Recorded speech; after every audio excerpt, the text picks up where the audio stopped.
Welcome to Lagoon City Parks and Waterways Commission's meeting on Thursday, September 12th. The opening of the meeting will be playing a recording.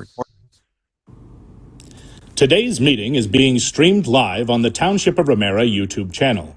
Be advised that by attending a public meeting of the Commission, you are consenting to your image, voice, and comments being recorded and will form a part of the public record. The Chair, CAO, or Secretary have the discretion and authority at any time to direct the termination or interruption of live streaming in exceptional circumstances where the content of the debate is considered inappropriate to be published. Attendees are advised that they may be subject to legal action if their actions result in unacceptable behavior or comments. Thank you, Ashley. We'll start into our meeting. The adoption of agenda and our agenda additions. Recommendation that Lagoon City Parks and Waterways Commission agenda dated September 12, 2024 be adopted as presented on the floor. Counselor, second by Commissioner Shoesmith. Any discussion? Okay, all in favor? That's passed. Oh, okay, I see you up there now. The adoption of the minutes, Lagoon City Parks and Waterways Commission 08 August 2024 minutes. Recommendation that Lagoon City Parks and Waterways Commission minutes dated August 8, 2024 be adopted as presented. Deputy Mayor put on the floor, second by the counselor. I'm assuming you got some discussion on that because I do see what you said, right? Yes. I have that here. Thank you. I just asked for a couple of modifications, just for clarification on 8.2 beach bookings and wristbands. I just wanted to modify because I'm not sure if we hadn't yet formally advised that we have a new policy. So I recommended that we just modify it to say, and that staff advised Pier 1 Resort previous to hosting programs on township property, a permit must be obtained via PW 0124, use of Lagoon City private facilities, parks, and north and south beaches. So what we can do is just add this in, right, Amber? All like what this information we have here, or yes, yeah, we can just amend. Yeah, it's just an amendment. yeah, that's It's just all. an amendment. Yeah, to the, so we to can the put all this structure. in there because I read it all. It's no big deal. Yeah, so I just don't know if you want me to read them out or if you're okay just amending them without me I reading think them. for the public, if you want to read them Yeah. out, and then we can amend them. Yeah, so Okay, that was the so first go one. ahead. You got a whole Yeah. page to read here. No, it's just, then the next one was under guidelines for in-water works and product applications. And I just wanted to modify it because the actual thing that I brought was that it was concerns from residents. So the modification just says, Councillor Bell discussed concerns for in-water works by non-LCPWC township contracted service providers or community members as communicated to her by resident concern, including removal of aquatic plants, application of herbicides, chemicals, and use of bioaugmentation. And then the rest stayed the same. So, it was questioned if the development of an education piece or creation of a bylaw or policy to establish in-water works or product application management would be the best method to address the removal of aquatic weeds. So the second sentence didn't change. It was just the first. And then in the last one, it had read just that we had asked for a staff report on the Moby pads for the beaches, but the two kind of bigger things that we asked for were so I did that quick modification and that staff report on costs for implementation of beach accessibility and community pavilion to support future community engagement. And I just want to say that because it's important for the community to know we're not deciding it without, running it past everybody to see what their thoughts are. And that was all, just little modifications. Okay. So as long as Deputy Mayor Bell is okay with the amendments and the rest of the commission agree, then we can make those changes. Any issues with the amendments, Deputy Mayor? I'm not, but I think we've been asked before if we have amendments we'd like to suggest, they're supposed to be suggested prior to the meeting to the clerk so that they can prepare them and we're not stalling to go through this every time. Yeah, I think part of the problem was we didn't get them until Tuesday, right? And today's Thursday, so that was why I guess she did it. So I don't know. I've looked at it. If you want to get a copy of it and read them, and to me, it's not a problem. But it is tricky to do it. But I think the circumstances we weren't able to get it before the weekend. Okay, I'm fine with it. Yeah, Counselor? thanks, Keith. And also, I did send them ahead of time, but ahead of time was only today because today was the only option. So they were sent to Amber this morning. Just so you know. Yeah. Do you have an issue, Commissioner? No. Okay. So what would you like us to do, Amber? Should we put it on the floor to accept this or what should we do? Okay. Somebody put on the floor to accept it. Commissioner Shoesmith, second by I guess you can't do it. Oh, yeah, you do it. Okay. Counselor Bell, all in favor? That's passed. Okay, what are we now? Where are we? Okay, so this is adoption of the minutes. We didn't vote on that yet either, did we? This is just the amendment. So, right? All in favor, I guess, of accepting. We adopt. Okay, that's good enough. Disclosure of procuring interest. Do I see anybody? No. What do we got? Open forum regarding agenda items only. Have anybody, Amber? I don't see anything. Presentations, receiving petitions and deputations. We have Weeds Be Gone. I understand they're on the phone waiting or on the Zoom waiting. Oh, there he is. Oh, can you hear me okay?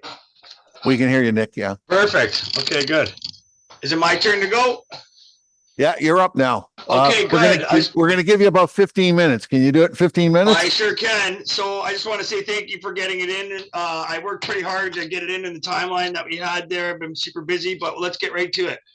So we'll go to the next slide. This is just an intro of what the bubblers do and an overview of who we are. This is a sonar image report for 2024. A complete sonar scan of Lagoon City was started in 2015. Weeds Be Gone has scanned the canals each year in the past 8 years, and the scans are presented below. The scans were accomplished through the regular scanner that we use, built-in GPS antenna with high definition mapping.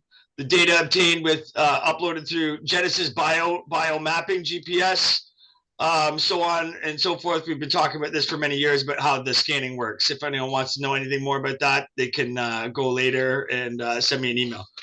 Next slide, please. Okay, so this is our findings for these areas here. Concord Pond has been running for for 8 years now. We have original depths of 6 feet of water, 2.5 feet of muck of sediment at the bottom with the very bad odor. Readings for this season, 2024, are showing both areas of zero muck and silt, which is kind of in the middle of the canal, which you'll see in the scans. And certain areas are showing that our process in harvesting, or showing that our processes are working. Harvests and treatments are aggressive treatments, and the problem areas are working. Targeted areas are showing signs of muck reductions on our scans. Red, addictive, no muck. There are still some areas with recordings of about a half a foot of muck in the worst areas, which are far ends of the canal. Opposite to the fountain, there are a lot of trees that overhang in these areas, which is obviously causing the muck. And also we've been noticing around the sides where less harvesting is being done, we're showing more signs of muck. That's due to more muck accumulation from weeds decomposing over the winter months. Turtle Path, Turtle Lagoon. This system has been running for 7 years. The recording we have for Turtle Path is 6 feet of water in some areas, 3 feet of loose silt. This is when we first started.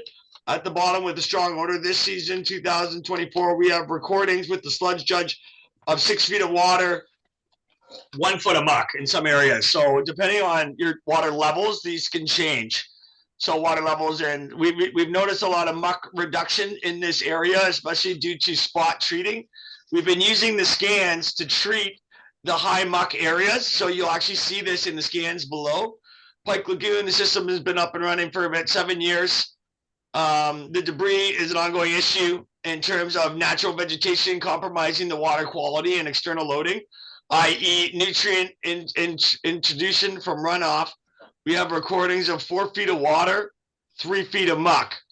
2016, the sludge judge shows 6 feet of water around the diffusers with anywhere from 0.5 to 1 foot of muck in some areas near the back of the channel. We've been noticing significant muck reduction in this area as we have been spot treating this area quite a bit. Next slide, please. The composition scans, the bottom composition map for the canals. Nick, do you want questions? Nick, do you want questions after or during your? If we have questions, we can do it right now or after, whatever works best for you. Well, just on the last page that you were on, my question to you is it time to move those bubblers somewhere else now if they've already nailed those areas?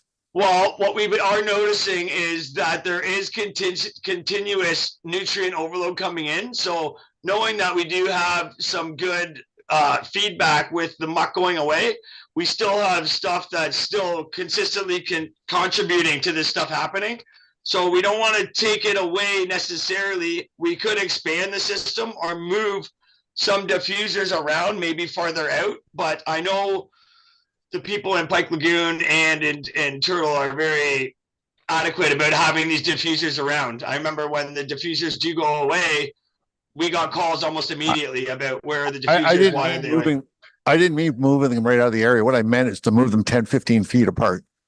We can do that, yes, very easily as well. When we are on site doing our scans, that could definitely happen. We are noticing muck reductions in the whole area, but that's very easily capable of happening.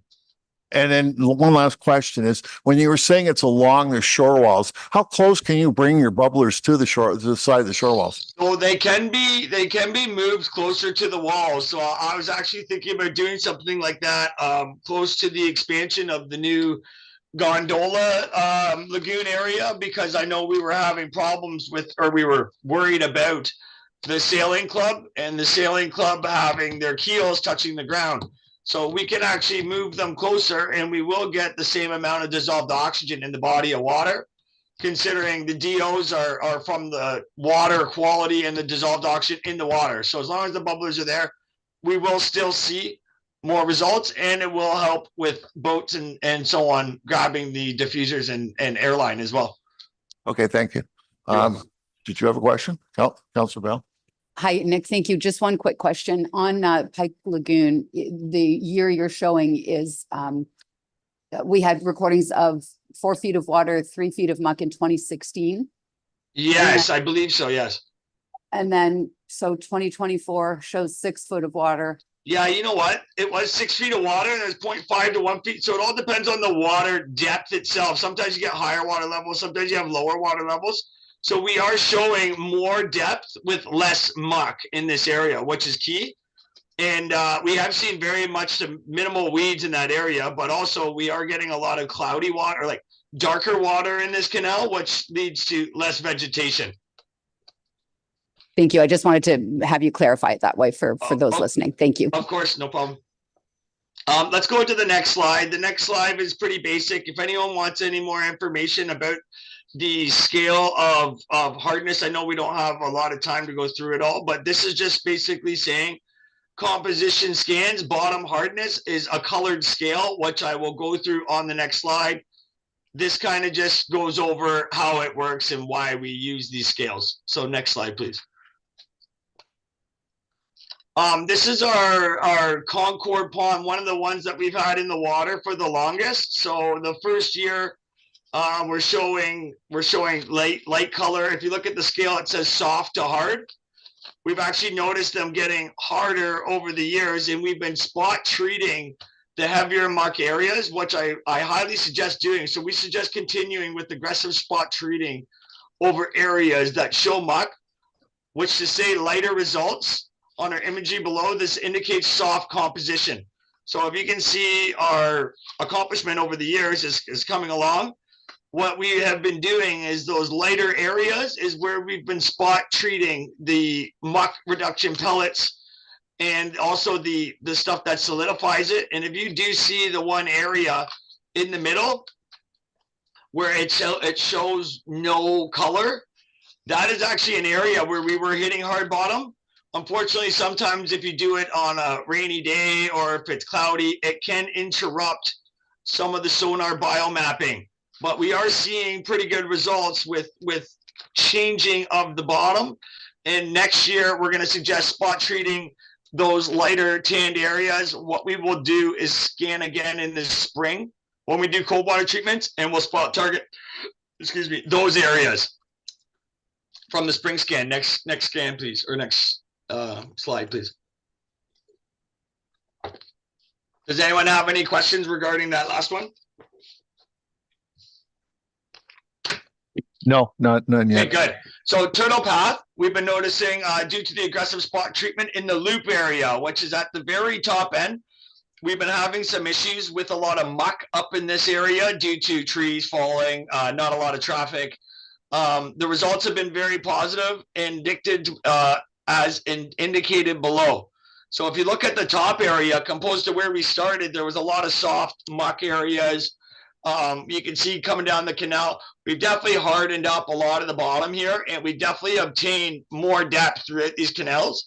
I'm going to do a solid depth chart next season showing what we got from our first year to the second year. I'm going to come on site myself with Tyler, who both of us have been on site for the last 8 years doing this. So we're going to take a much more in-depth water depth and sediment scanning tool. It's called the Sludge Judge. We're going to get some significant muck reduction measurements next year and to know exactly where we are with the depthness. But this year is through the sonar imaging, looking pretty promising. This was also a spot treated area in the loop area, so we'll know where to treat in the spring after our scan next year. Next slide, please.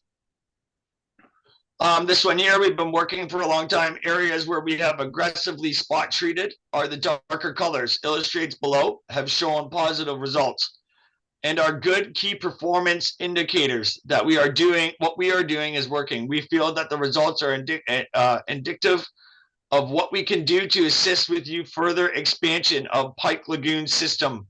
I know we were talking about expanding the system out maybe in front of the hotel there and maybe towards the marina. We could talk about expansion on another date. I'm thinking today we just go over our results. Next slide, please. Beaver Trail, these are our scans. If you notice, the one kind of has a couple sections skipped. That would be due to weather interruption. You know, a big cloud flies by, or maybe there was some movement under the water that it didn't like, but it still captures your imagery of what we got going on. So these scans are showing the difference between 2023 and 2024. The density of the Muck and Beaver Trail and Willow Crescent areas have shown consistent improvements, and we will continue to monitor. Breaks in the sonar image in 2004 due to weather disruption while we are using the equipment in impacted days. But one thing we can note, and Cal will have a good idea of what I'm talking about when we do this, we extended one bubbler out in front of the Applied Associates resident area there. You can actually see it in the one photo. And if you look at the very top of the one scan, it's actually on the right-hand side, top right-hand side of the slide. Directly where that diffuser is where we spot treated. And you can actually see the color hardness there significantly change over the year that we were using it there with the bubbler and treating. And you can see the outside surrounding area a little bit less red, but it's truly showing that it is working just in that small little area with that one diffuser where we spot treated. So, you know, very good to see that in that area. And that was also a tee off that we had designed. So it was off an existing diffuser that we've added at the end of the system, which is sometimes pretty difficult to do. So we might be able to look at doing this in future projects or future expansion areas. Does anyone have any questions about this specific slide? So Nick, that is, when I'm looking at the picture, that's in the middle picture to the far, like in the middle to the right. That's right. So if you look on the top right-hand side, it says, please note the single diffuser addition in the spot treated and the Applied Associates area has shown improvement. That was just off to the right. Remember, we had to make sure that that line went deeper into the area. We wanted to make sure it was there for the residents. So that's in front of the town. That's in front of the townhomes. That's right. Yeah. Okay. And if you look at the scan in that top right corner, it truly picks up the red with the orange around it. It's showing that the bottom's getting harder. It's definitely working in that area. Positive results are coming from that. So it is showing that it's working. That's a small diffuser too. It was an expansion with a tee off with an 8-inch diffuser, which has a lot of oxygen still coming out of it. And we used it in that area, but don't forget, it is the treatments that are getting rid of the muck. It's not just the bubbler. So by having oxygen present is one thing, but having the treatments and spot treating those areas is definitely what's targeting towards those muck reductions. So Nick, question for you then, do you do treatments without bubblers? We can. As long as your DOs are high enough. Most of the time we recommend having oxygen present, like within the first couple 100 feet. So like we will use treatments in between, but we do treat a lot more around diffusers. And what happens is that gets them active, and then they will move to the non-oxygenated areas. Like one handful of pellets and pucks is over 100 million enzymes. So Okay, there's a lot thanks. of product that's going in that's getting spread out, and we do spread between diffusers as well. Any more questions on that slide? No, next slide. Okay, next slide, please. Gondola sonar image scans. This scan is the image of Gondola Canal, and we'll continue to monitor for ongoing improvements and future services. So when I first saw this scan, I said, oh, wow, it actually looks very good. But then Josh had reminded me that we did just dredge in this area. So we are actually protecting the dredge now that we have this system in place.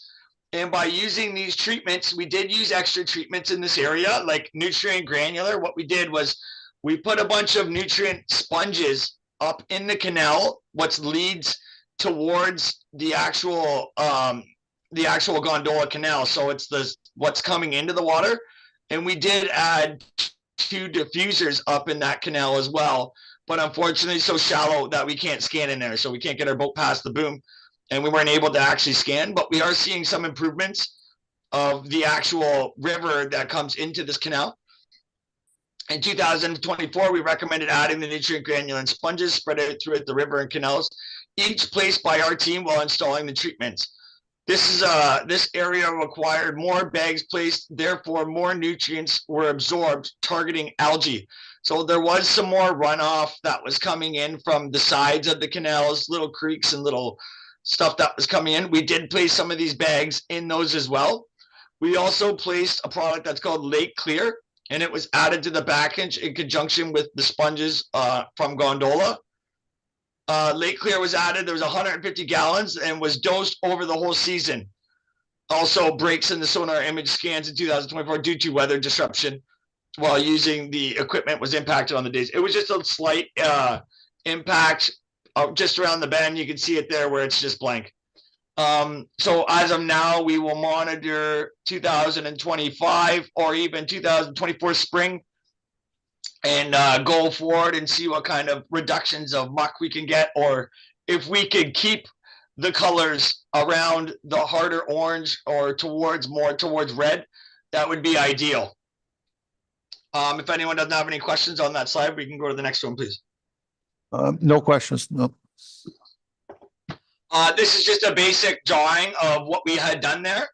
We were talking about the next expansion, which would go over towards the sailing club. My father is actually meeting up with Josh on site today. I don't know if Cal, you want to go by and see him there. He's going to be on site later on today around 4 o'clock.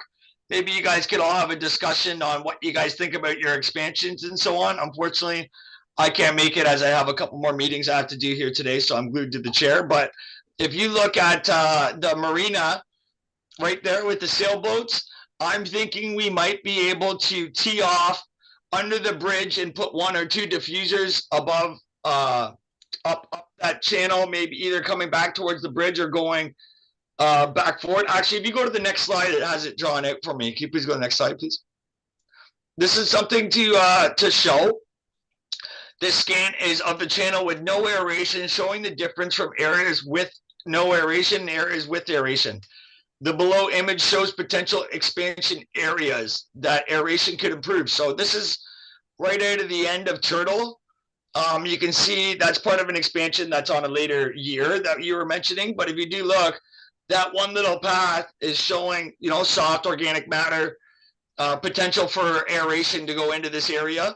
And I do know there's lots of opportunity for expansion from the compressors that are at Turtle, which, we could just add airline and diffusers to this without having to add any compressors. Ideally, we had talked about this. I'm pretty sure Joe will go over this with Josh today. If anyone has any questions about this, they can either email or we can do this at a later date. Or if anyone has any questions now, I'd be more than happy to answer. This information you have, I don't think I have this, right? We didn't get this. So can you send this to Amber so that we can get copies of it? You guys should have this actual presentation. Now, this drawing of the expansion, Josh had sent this to us. It's a 5-year expansion plan. If you go to the next slide, I believe there might be something in there. Oh, that's just our results. Let me just see at my end. This is just images that we have captured. Go forward one more. There you go. So this year is your full expansion opportunity. So the red is actually for 2025. And I'm thinking we could actually bring a lot of this off of our existing compressor. And Joe was saying that if there is power locations kind of in these little communities, in these little canals, we could add maybe another compressor in there. We actually have some quieter compressors that we run for smaller systems, or we can add on to the existing compressor that we have and see if we can get more lines off of the actual manifold, or tee off and run another tee off of the existing one. I know that we've made a plan for Turtle Path or Turtle Lagoon already there to show how that works. And Joe actually has that with him that he can go over with Josh today. So this is an expansion plan that they've had. More information will follow about how to improve our services for you. Further your harvesting program. So Joe was talking about you guys getting rid of your weeds for the harvesting as well. He actually has done a little bit of some studying of where we can put these weeds, and we will have savings in the upcoming season if this goes forward, as we have partnered to remove the cuttings in an environmentally responsible manner. So that's something you'll have to talk with Joel about today or in the future. I know he's been doing lots of studies on what was actually in the weeds and so on, and he wants to do a second analysis of the vegetation and the muck as well, to get a second party understanding of actually what's inside the weeds and why they're going to where they're going, because I believe that there's more opportunity for them to be transported much closer at a much more cost-effective way. Does anyone have any questions opposed to that? The map that we have, I believe it's a budget, right, of the expansion? Okay. That's 'cause right. it's a little different than. I believe so. This was sent to us by Josh, just to kind of have a look at what we could do over the next 5 years. Okay, so you saw that one that, Josh, did you send them the one that we're looking at today? Well, that's the same one. You just can't see the color in the two canals. Oh, okay. That's the red one, correct? Yeah, it's the same one, same map I have. You just can't, with our screens in here, you can't see it quite as clearly. Okay. If you just send them this presentation, I believe you guys both have a copy of it. It's pretty clear, and it's got all the writing and all the colors in it as well. Well, the one I saw is clear, yeah. Okay, good. I And then just Josh wanted- has one. Josh has one labeled with the years of what color is. That helped quite a bit. Yeah, but that was the one I was interested. We'll talk about that in budget then, right, Josh? Yeah, okay. Okay, good stuff. Let's go to, this is the finale. I don't know if you guys are interested in playing a video quickly. It's just a video of us actually putting the treatments in, showing the scans and what the scanning tool actually does. It'd actually be pretty interesting to pull it up if you guys don't mind clicking on that video. You guys got internet there? We can watch that video quickly. Okay.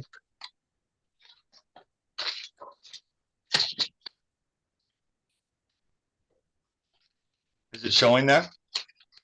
Not yet. Not showing here either. No, Ashley's just working on it now. Oh, okay.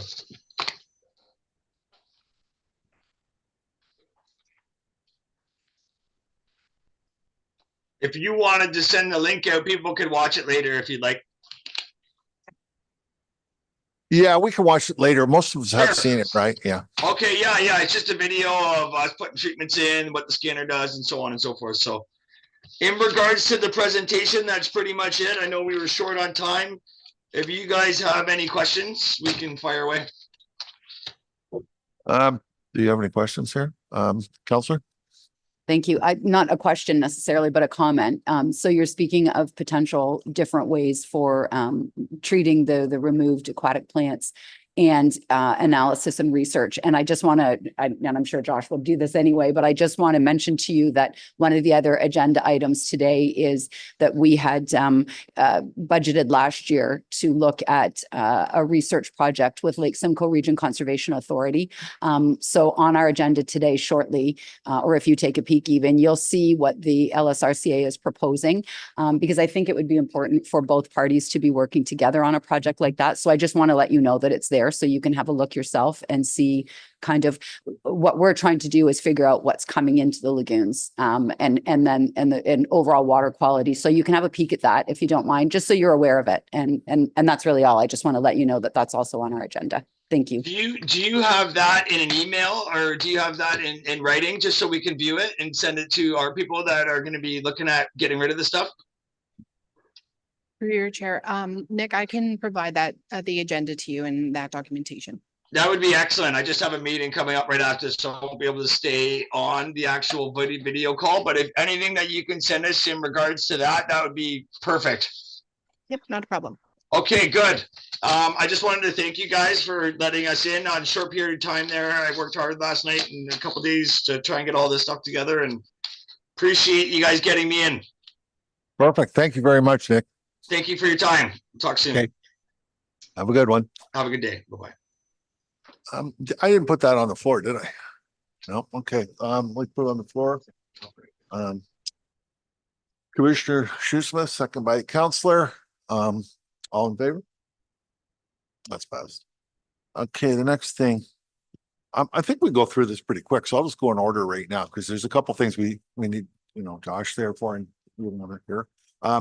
First one is the vouchers dated September 12th. Recommendations that the account vouchers dated September 12th, 2024 be received as information. Put on the floor, the deputy mayor, second by the counselor. Any discussion on that? Counselor. It's only just a confirmation question for the D&D voucher. That would have had to do with the harvester repair, I assume. Yeah, that's correct. Yeah. Yeah, perfect. Thank you. The only question I had was the safe stock security, right? That fuel surcharge, has that always been there? I did a deep dive on all these and I just started going over some of these numbers and I was questioning that. I don't recall seeing it. I didn't go backwards and take a look. I was just curious why we have that there. And then the other question I had, well, I'll wait till that one's done. Through your chair, I'm not sure what that is. We would have to look into that for you. Okay, yeah, I'm Report just back. curious what it was, that's all. Yep. And the sanitation, where it says it was delivered to, and I couldn't figure out where it was delivered to. What was that? AAA sanitation, 5 loads at 876, it said delivered to. Was it delivered? I was trying to see what that word was. It looked like Seabright at first. Yeah. So our disposal site is north of Seabright, at the top end of our township. And that's where A&A sanitation. That's dump correct. things? Yeah. They have a disposal field up there for the weeds. For the weights. Yeah, Oh, that's right. that's where it goes. Okay. That was the only question I had there. And the other one I answered already. Okay. I have no more questions. No more questions? All in favor? That's passed. Next one is budget to actual reports. Recommendation, the budget to actual reports dated August 2024 be received as information. Put on the floor, Commissioner Shoesmith, second by the counselor. Discussion on that. Okay.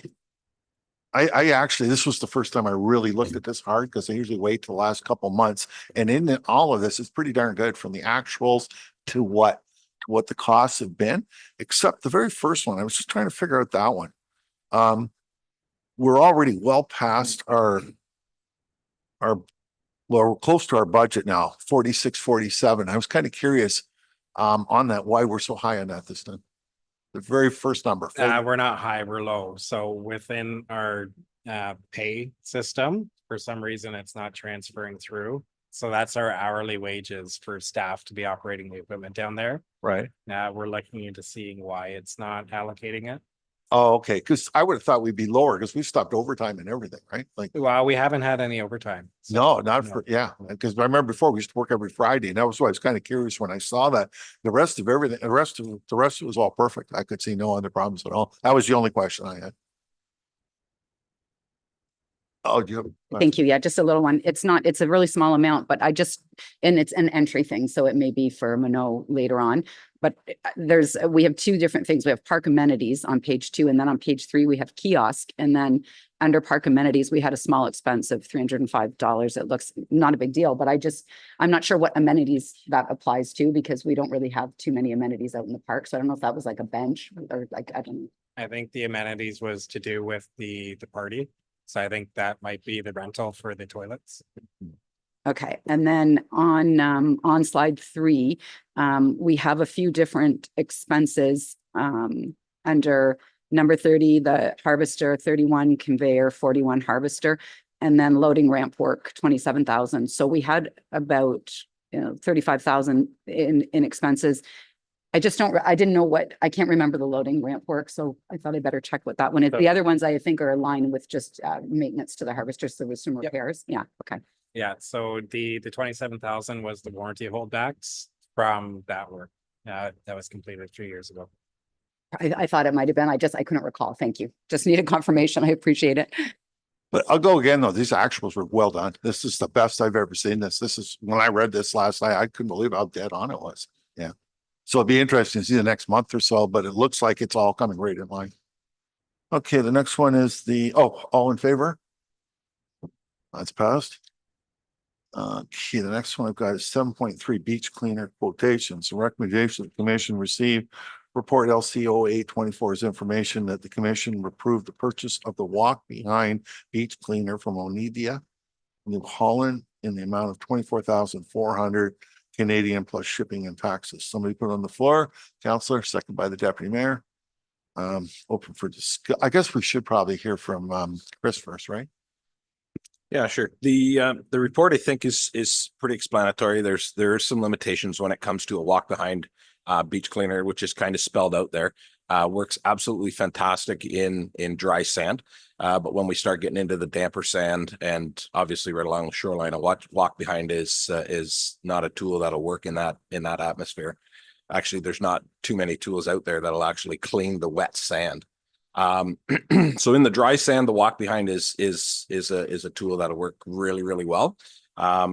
If we're looking to get into the damper sands, which is closer to the water, of course, not near the water's edge because that's wet sand and the screens would not allow the sand to sift through, so it would plug up and stuff. So if you're looking for that kind of an area, you need to go to a tractor drawn unit where it can deal with some of the damp sands. But if we're just looking for the clean to clean these dry sands, this is a tool that would work definitely really, really well. So have you seen this in operation? no, I haven't. I've requested from the supplier to be able to get a contact of somebody more local. I mean, these companies are all US based and overseas based and stuff like that. So finding somebody in Canada was really, really tough for this. We were fortunate enough to find this place in down Guelph area where they have this. He does tell me that the city of Hamilton has one. He's just trying to get me in contact with that the individual down there that coordinates that down there as well. So I'm just waiting to hear back from him on that. So yeah, because I think we should really go and look at it, or somebody should go look at it and actually see it in operation, right? Right. I agree. I think that if we're going to make this step, there's some sort of work that has to be done on hands-on stuff to make sure it's going to do what we want to do at our beaches here. So yeah, and to see how it actually works. It's not right. some sort of Mickey Mouse thing, right? Right. Yeah. You have a question, Elsa? Yeah, I just want to, for discussion. So you're saying $10 a month rental for this, an additional bin because you'll use the exist. So $50 over the course of the summer. I'm saying, is it 5 months? So I just want to make sure so you'd be like May, June, July, August, September, probably all 5 months. Yeah, I think I would agree with that, Councilor Bell. I think that that's pretty adequate. I mean, we've already seen with the other dumps, the other bin that's there. I mean, it's dumped weekly, but I'm not sure that the one for the beach cleaning material would be dumped weekly. I think we might be able to get into a bi-weekly, but again, we won't know that until we get into the frequency of seeing what it's picking up and what we're going with. So that was and then sorry, just one more question. The other question I had, so we don't know the cost of the lifts yet till we work this out. And I understand that, but I just want to make sure that people realize it's for a 5 month. That was more the question. Right. And that's right. We'll, I mean, the bin I don't believe I have to be on the beach in the off season at all. So Right. And then that was the second part of the question. So in order to do this at the North Beach, we would need to put a bin. And then I think that there might be some question, and I know people want the beach cleaner, so I'm not arguing the beach cleaner at all whatsoever. Just where might the location be at the North Beach? Because I know it'll be tricky. You won't want it right behind the condominiums. You won't want to block anyone's view. So have you an idea in mind where we might be able to store? yeah, so we'll have to research that part a little bit further, but we would get it. I mean, the unit's transportable, right? So when the sieves are full, we'll be able to walk over to where the bin is and offload at that point. So we'll have to figure that part out. I didn't get out there and have a look and say this is definitely where the bin's got to go, but we can certainly have that look for sure. Yeah. It'd have to be somewhere where it's accessible by the truck as well. Right? Yeah, So- because I was thinking, I know it's not our land, but there might be an arrangement just on the other side of the bridge in that, open field space or something like that takes it away from the Right. condominium. So there could be some things so it's just for discussion. Yeah, to that's some work it out. logistics that we can look at Yeah. once the decision's been made on this, and if the commission's wanting a bit of a more in-depth review and talk to or view one being in use.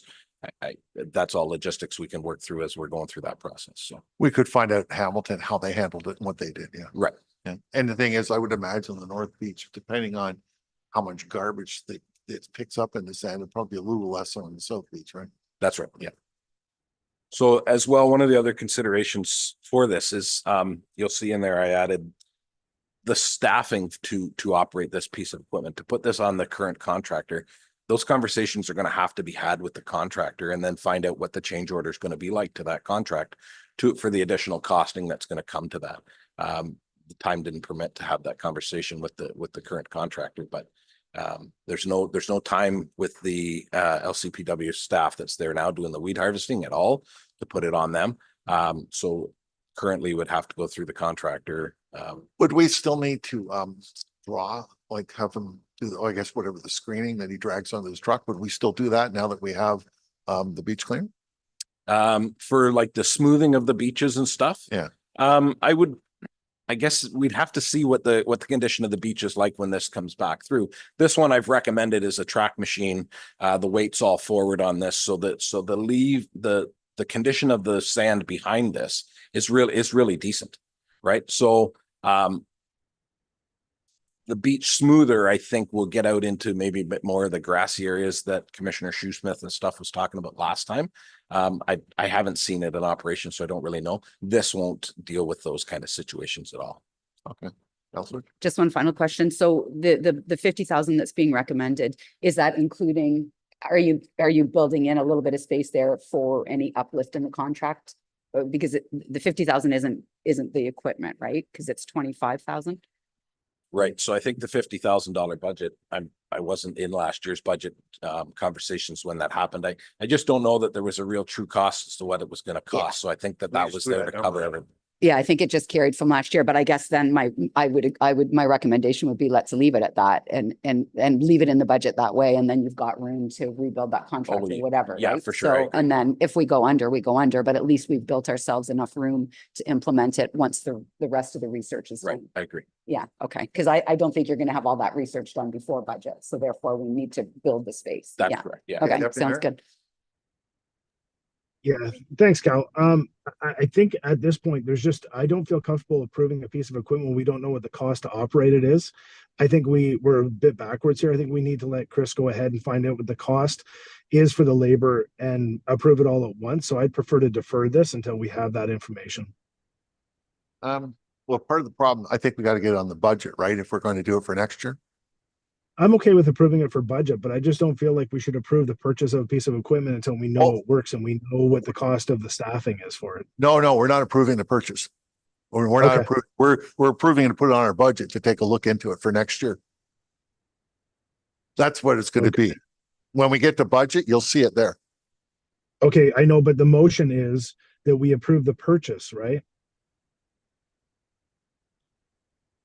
Yeah, right. I think if I may there, Deputy Mayor, the recommendation is going to have to be amended, I think, at this point. Yeah. And then accepted to direct staff further. The direction was originally to get the costing and put a recommendation forward. So if we want to amend that recommendation, we certainly will. Yeah, I We'll think do we some should more amend it. I legwork. think the deputy mayor is correct. Yeah. Yeah. I did. Okay, I thank you. Yeah, good call. Okay, so what we'll do is we'll amend that. So I just have to get, who put it on the floor? I was a Did that- seconder. You were the seconder, and are you guys okay to amend this? Yep. Yeah. So can you just tell us how we're gonna amend that, Amber? We just want to get rid of the purchase. We want to just put it on our budget. Or receive it as information?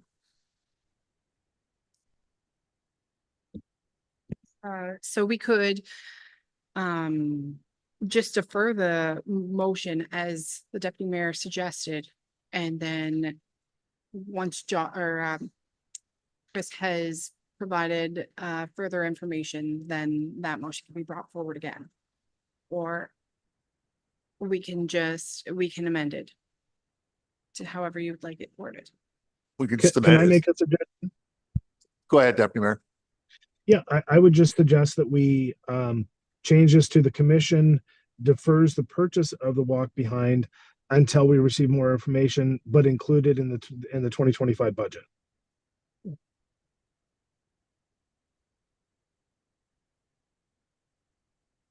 Does that Make make a- sense? Have you got that, Amber? Yes, and I do that. Do you want to, if you typed out, do you want to just read that so that we hear? The commission defers the walk behind and defers the budget, the $50,000 to the budget deliberations. Okay with that? No, that's not quite right. So Sorry. we're deferring the purchase, but we're moving the item to the 2025 budget. Thank you. Yeah. Okay, all in favor? That's passed.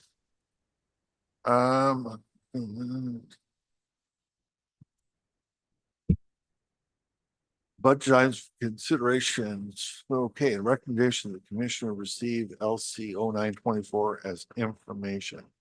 Put on the floor, Commissioner Shoesmith, second by the counselor. Discussion. Just want to go there for a minute. So, Sorry. Oh, sorry, Chris. So I'll quickly speak on that and then we can have some questions after if you want.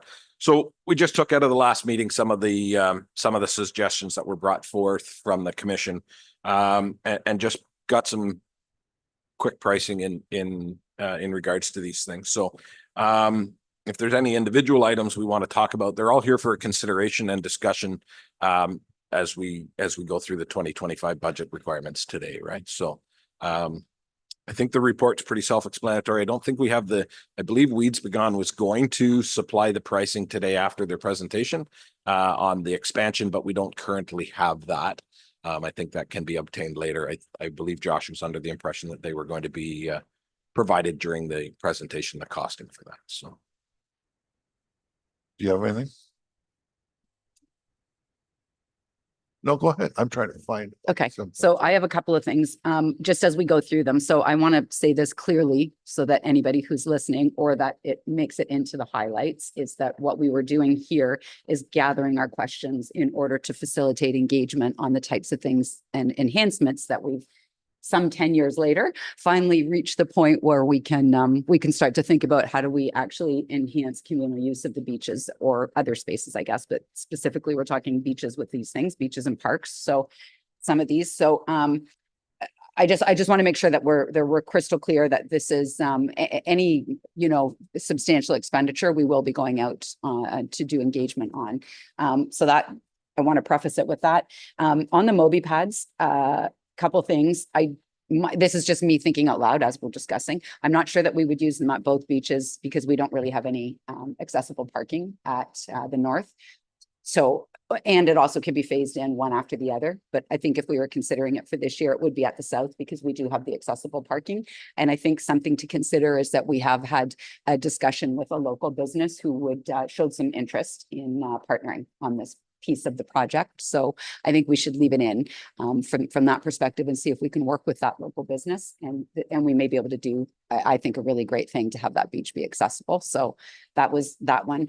On the pavilion, it may be that it takes us a couple of years to budget for something like that. But one thing I would say is having had the opportunity to attend at Lovely Day Park, where the sports court just opened, to see the community spaces there and the excitement of the community to have a space now that is beach, playground, pavilion, and of course the sports court. So that might not be something we're going to be able to do soon, but I think in order to facilitate use of that communal space now and moving forward, you know, we have to start thinking about what are those things and what would people like. So I guess I want to recommend, as people are looking at this, and if we choose to throw engagement out on this one, that to take a trip over to Lovely Day Park and actually check out the pavilion there and see what that beach space looks like. I also learned that they have an intent to put in a walking trail too. So they're not finished over there yet. So it's a really cool space. And I think it would be good for residents at Lagoon City to go take a look at what they could achieve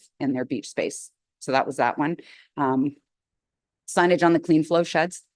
That's just, I think to me, that's just sort of an operational thing so that, you know, internally we can understand what we're referencing. And also it helps community members when they report concerns so that they can tell us what their concern is and where it's coming from. So that one's, I don't think that one's not really engagement. Just more speaking to why we put it in there. The artwork, that's coming from the concern that we have in the community. The artwork that we have there now, we know is old and sort of faded. It's been up there for a long time. So that's where this came from, was just, would we want to replace it? And if we did, what did that look like? The excavator, I'm not going to speak to because that one's operational and clean flow is operational. So that's just my perspective a little bit. So just to help people understand where we're coming from on these items. Chris? Yeah, so I just want to speak quickly on the Moby pads. The site will have to be looked at and determined where we want the Moby pads and how long they want to be. The measurement from the walking path to the water's edge is about 125, 135 feet, depending on where you go to. The easiest way for me to just do that was I did a build your own Moby pad and got some costing that way. That was the quickest and easiest way to just get us some pricing as to where we're going to go. So it looks like every 100 feet is in around the $9,000 at 5 foot wide. I thought that was a pretty adequate width for a Moby mat to get down there. But depending on what the commission wishes or the community wishes here for the Moby mats, if you choose to turn and go down the beach a little bit rather than just a straight line to the water and a straight line back to the parking lot, there could be other pieces in there, like you have to put a corner in and everything else. So I just wanted to speak to keep in mind that was only a 100-foot section that was priced out at the $9,000 Canadian, that there would be more than that involved depending on what the commission and the community wanted for these mats to be installed. So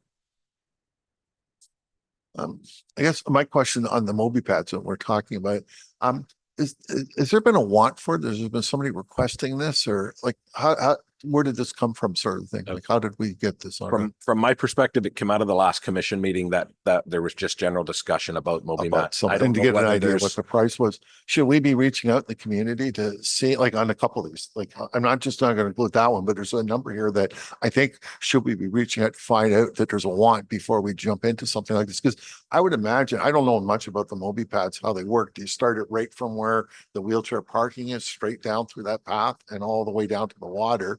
And then I'm curious on the I guess the maintenance on it. Do you bring them in the winter time?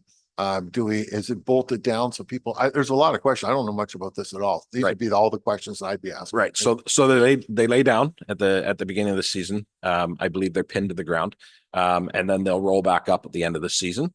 They're a poly of some form or another that's built. They will go from the end of the walking path that's there. That groundwork is there and I believe suitable for a wheelchair to get to the end of the walking path at the south beach.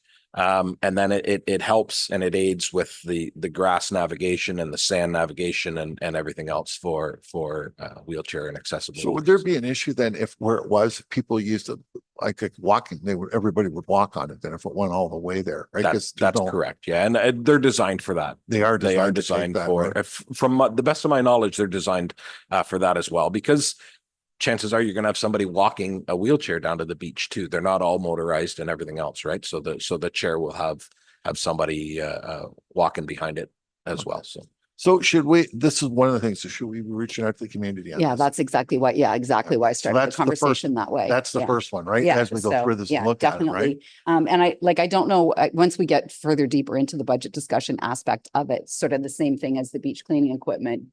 Do we make a determination to allocate something? And then, because we have to have it in there, and or else we wouldn't be able to purchase it. So it's sort of a chicken and egg thing. So you put it in, we go out and do all the engagement. And then if we don't want to purchase it, or the community doesn't want to purchase it, it just stays in the budget. I So, have no problems putting in the budget, but I do Yeah. think that one and the pavilion, we Yeah. have to reach out. to yeah, the- definitely. So these are things that we really should be making notes now to be moving Definitely. forward to reaching out to the community on that one, on the pavilion pricing. The rest, this is new signs, clean fast. These signs, I'm not sure. What signs are we putting there? What are the signs? Sorry, Cal, I didn't hear that. The name, the signage on the clean flow sheds estimated between 250, 500. What do we do? Just identifying our sheds? Yeah, so that was a recommendation came through last time, and that'll be just identifying the sheds exactly as we call them, clean flow shed 1 right through till clean flow shed 5 at this. So you're point, I going to go think by is- numbers and you're not going to call them by the lagoons that they're in. Yeah, we identify them as numbers. So I think if the idea is so that if somebody has a problem from a clean flow shed or wants to send in a request, it can go clean flow shed number 3 has X problem or whatever with it, right? And then Okay. we're all speaking the same language. I agree 100%. That's a good idea. Okay. And then the artwork, I could take or leave that. I would ask the residents if what they want on the bridges, right? Because we can pretty well put whatever people want, right? Yeah, I think that this one came from this is just people complaining about the condition of the ones that are existing. So I think we all kind of agreed just over discussion that we thought it was time to take the existing ones down and return them to the artist Some who of them look created fine, them. actually. But I was looking at them the other day when I was coming in on the main bridge on Poplar. They're not bad looking there at all. When we were out on our canal tour, it was noted during that time as well that some of them were starting to get faded, and some of them, Yeah. I mean, the determination will have to be how many there are and how many are there's Yeah. there's a flavor for how many we want to put back up, right? But yeah, there are some that are definitely faded for Okay. sure. All right. So what would we do with that then?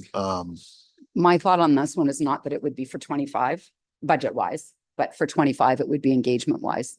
So it wouldn't be a budgetary item. I think this one is just an engagement item. Like if we were gonna, because you're right, some of them are still in fairly decent shape. So I think it's more just, this one was just a future, like get the engagement out Okay, there. perfect then. Yeah. on Yeah. that So one, I that'll be think. part of the engagement. So now we have 3 things. Yeah, for exactly. engagement.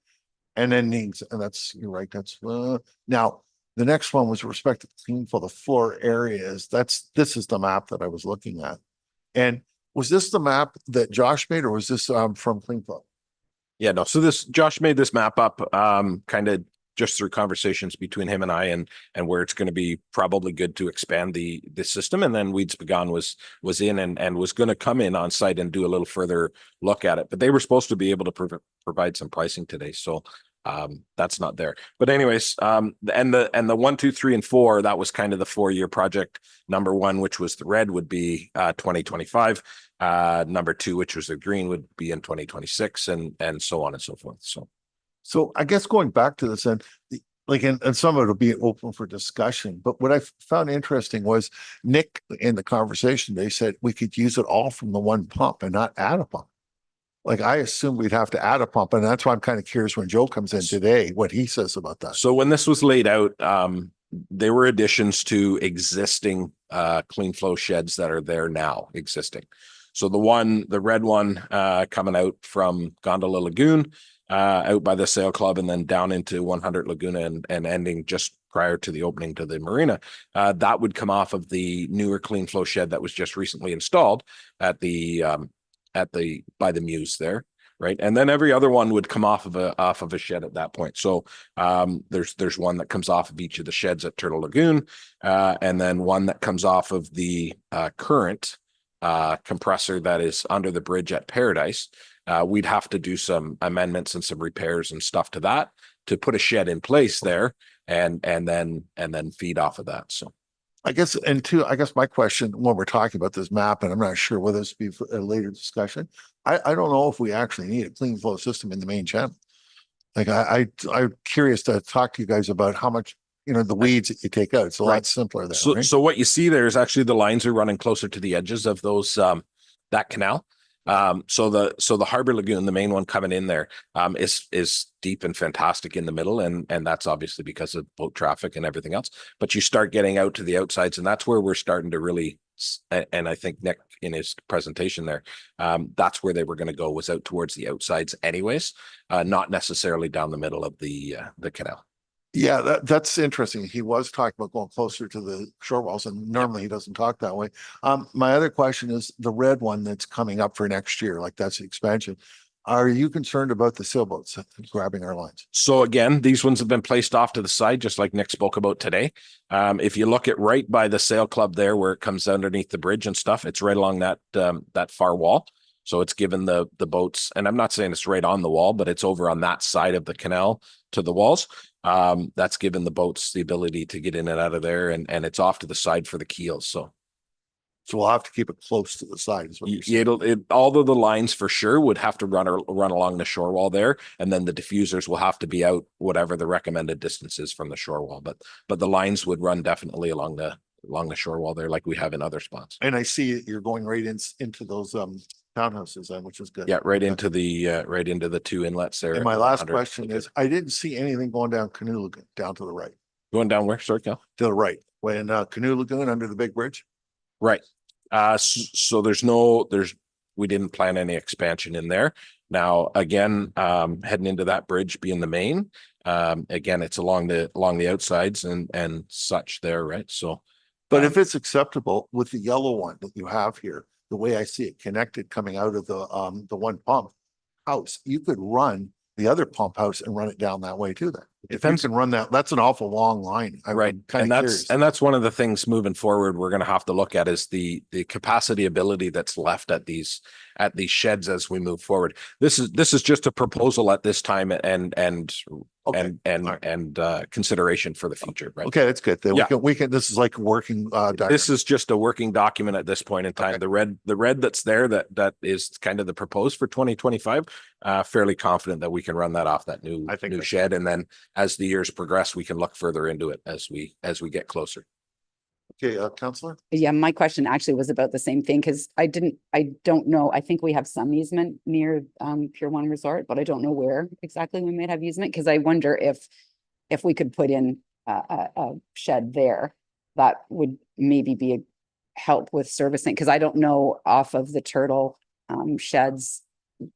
I'm thinking the same as you, or you're not going to make it all the way around Gondola and then all the way into Harbor Lagoon off that shed, maybe, or I don't know. And then, or if it can't be at Pier 1, and I know again, over by 100, that's privately held land as well too, right? So we don't have any easement at either spot. Yeah, and that's some of the difficulty that we came up with, and that's why reviewing the sheds and what's there. I do believe the one Turtle Lagoon shed has the upgraded pump anyways with the larger capacity in it for they both have upgraded both of them. Right. Yeah. And we also have the ability that we can, if it's possible, you might be able to move one pump from one shed to another, depending on demand and requirement right at that point in time as well. Well, the sheds were designed to take two pumps. Right. But we also, the pumps that we put in, we oversized. They can do twice as much because we turned them down. Right. And they're just waiting for this expansion. We thought we'd be a lot sooner than what we are. Right. And that was great forecast. But I don't know the distance it can go. That's where we need to talk to Joe and Nick, right? Yeah, absolutely. And there might be capacity right there at you're right, Councillor Bell. The real estate is kind of the piece that's the difficulty here is the real estate to be able to put a shed or some sort of a shed facility on for the pump. But we do have property at Paradise where the one is there currently now. So the ability to put a shed over there is good. And we might be able to run more off of that once we get there too. What about, and going back, what about what you're having problems saying over at the marina? We have road allowance there and it's pretty close to the water there. We could put something in there. And I'm not sure if the marina would be that upset because they would be getting a whole clean flow system in their marina. So when I looked, I didn't see property that would be substantial to put a shed on there. Now, maybe I didn't look in the right place and maybe I got to look a little deeper into it or whatever. But again, that's why they're years out and we'll have some time to Exactly. And I look at think that you and could talk propose to that. the owner even and say, listen, we can put this in and this in, this is what you'll get. Okay. Yeah, but that's for the future. Absolutely. So future and then discussions from there. So I think it looks great. Like, I think Oh, it's no, a I think really, it's a great idea. We're Yeah. looking ahead. We're discussing something that, really you know, good. we're putting it, you know, a blueprint in play right now. I think I have one other question. I can't remember what it is.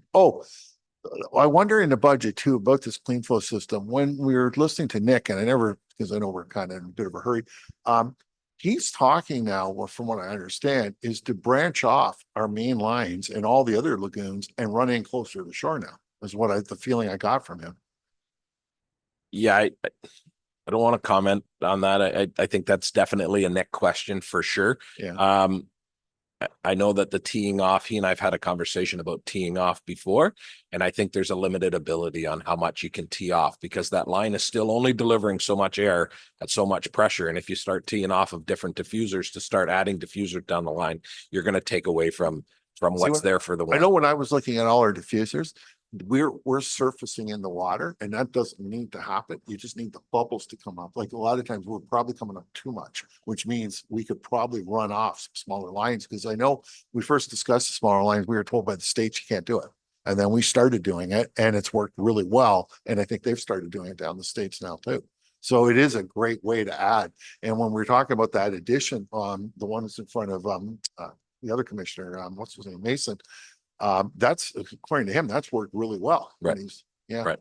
So it's great to see though. And that's a single tee off there, right? So And I that's mean, if just we a start tiny- teeing again and again and again, is where you start running into the problems where you're not able to deliver the But flow. what I found was interesting though, the pipe that actually is off to my left, I've been watching it, that is surfacing bubbles like you wouldn't believe. I bet you we could put 2 keys off that again.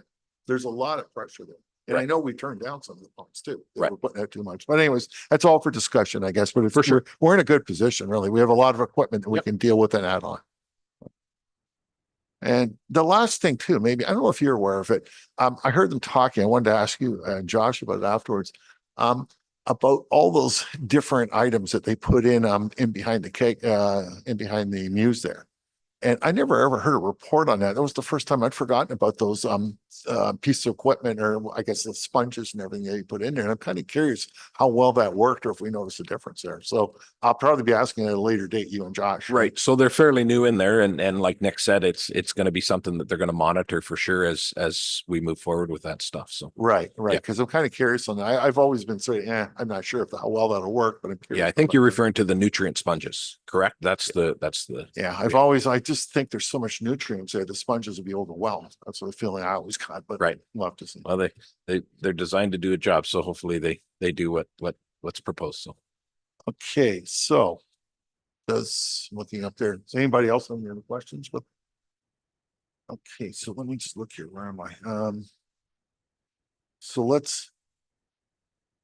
So we're going to receive that. We've got on the floor. So all in favor in 7.4. I'm just, should we amend the motion now? You know what? You're right. That was the other thing. Just to, Yeah. because we want to do engagement on the accessibility and the pavilion Yeah, you're right. for 25. And then we wanted to do engagement on signage for future years. That Yeah. one's not. So we but want to do engagement on the Moby pads, the pavilion and the signs. Right, but they're going to be two different things, because for the Moby pad and the pavilion, it would be consideration for 25, but then the signs are just for future implementation. So I think it would be two pieces. Well, the for that. signs can be done anytime. Right? Yeah, so Yeah. it just means they're not a 25 thing, I don't No, think. I that's- think they're no, just. No, so I but they're think there'd not be to two. go out to the residents. So we're not worried about that. All we want to the residents is the mats, the pavilion pricing and what was the other one? The artwork. Yeah, and then the art, that's what I meant, not the sign, sorry, the artwork, but the artwork is not for 25. So it's like, I think we should make it specific. So the motion is like that the Moby pads in the pavilion are 25 engagement. or Okay. implementation for 25. Okay. And then the artwork is for future implementation. So we do the engagement in 25, but it's for future implementation, just so that we're specific in the motion. Everybody all right, but, or I'm not sure to put that on the floor, so.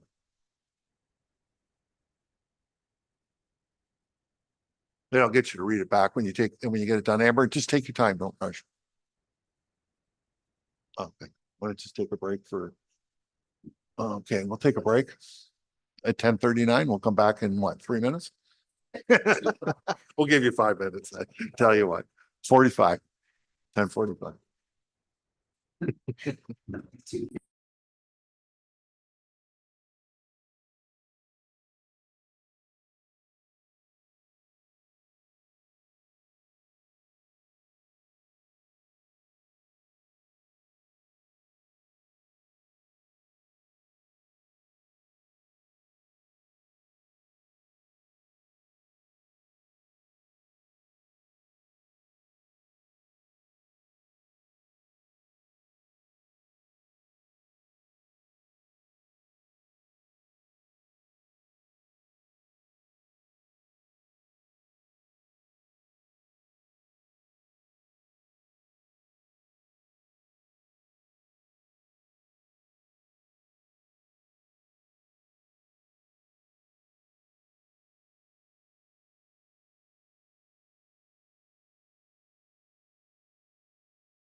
Okay, we're back now.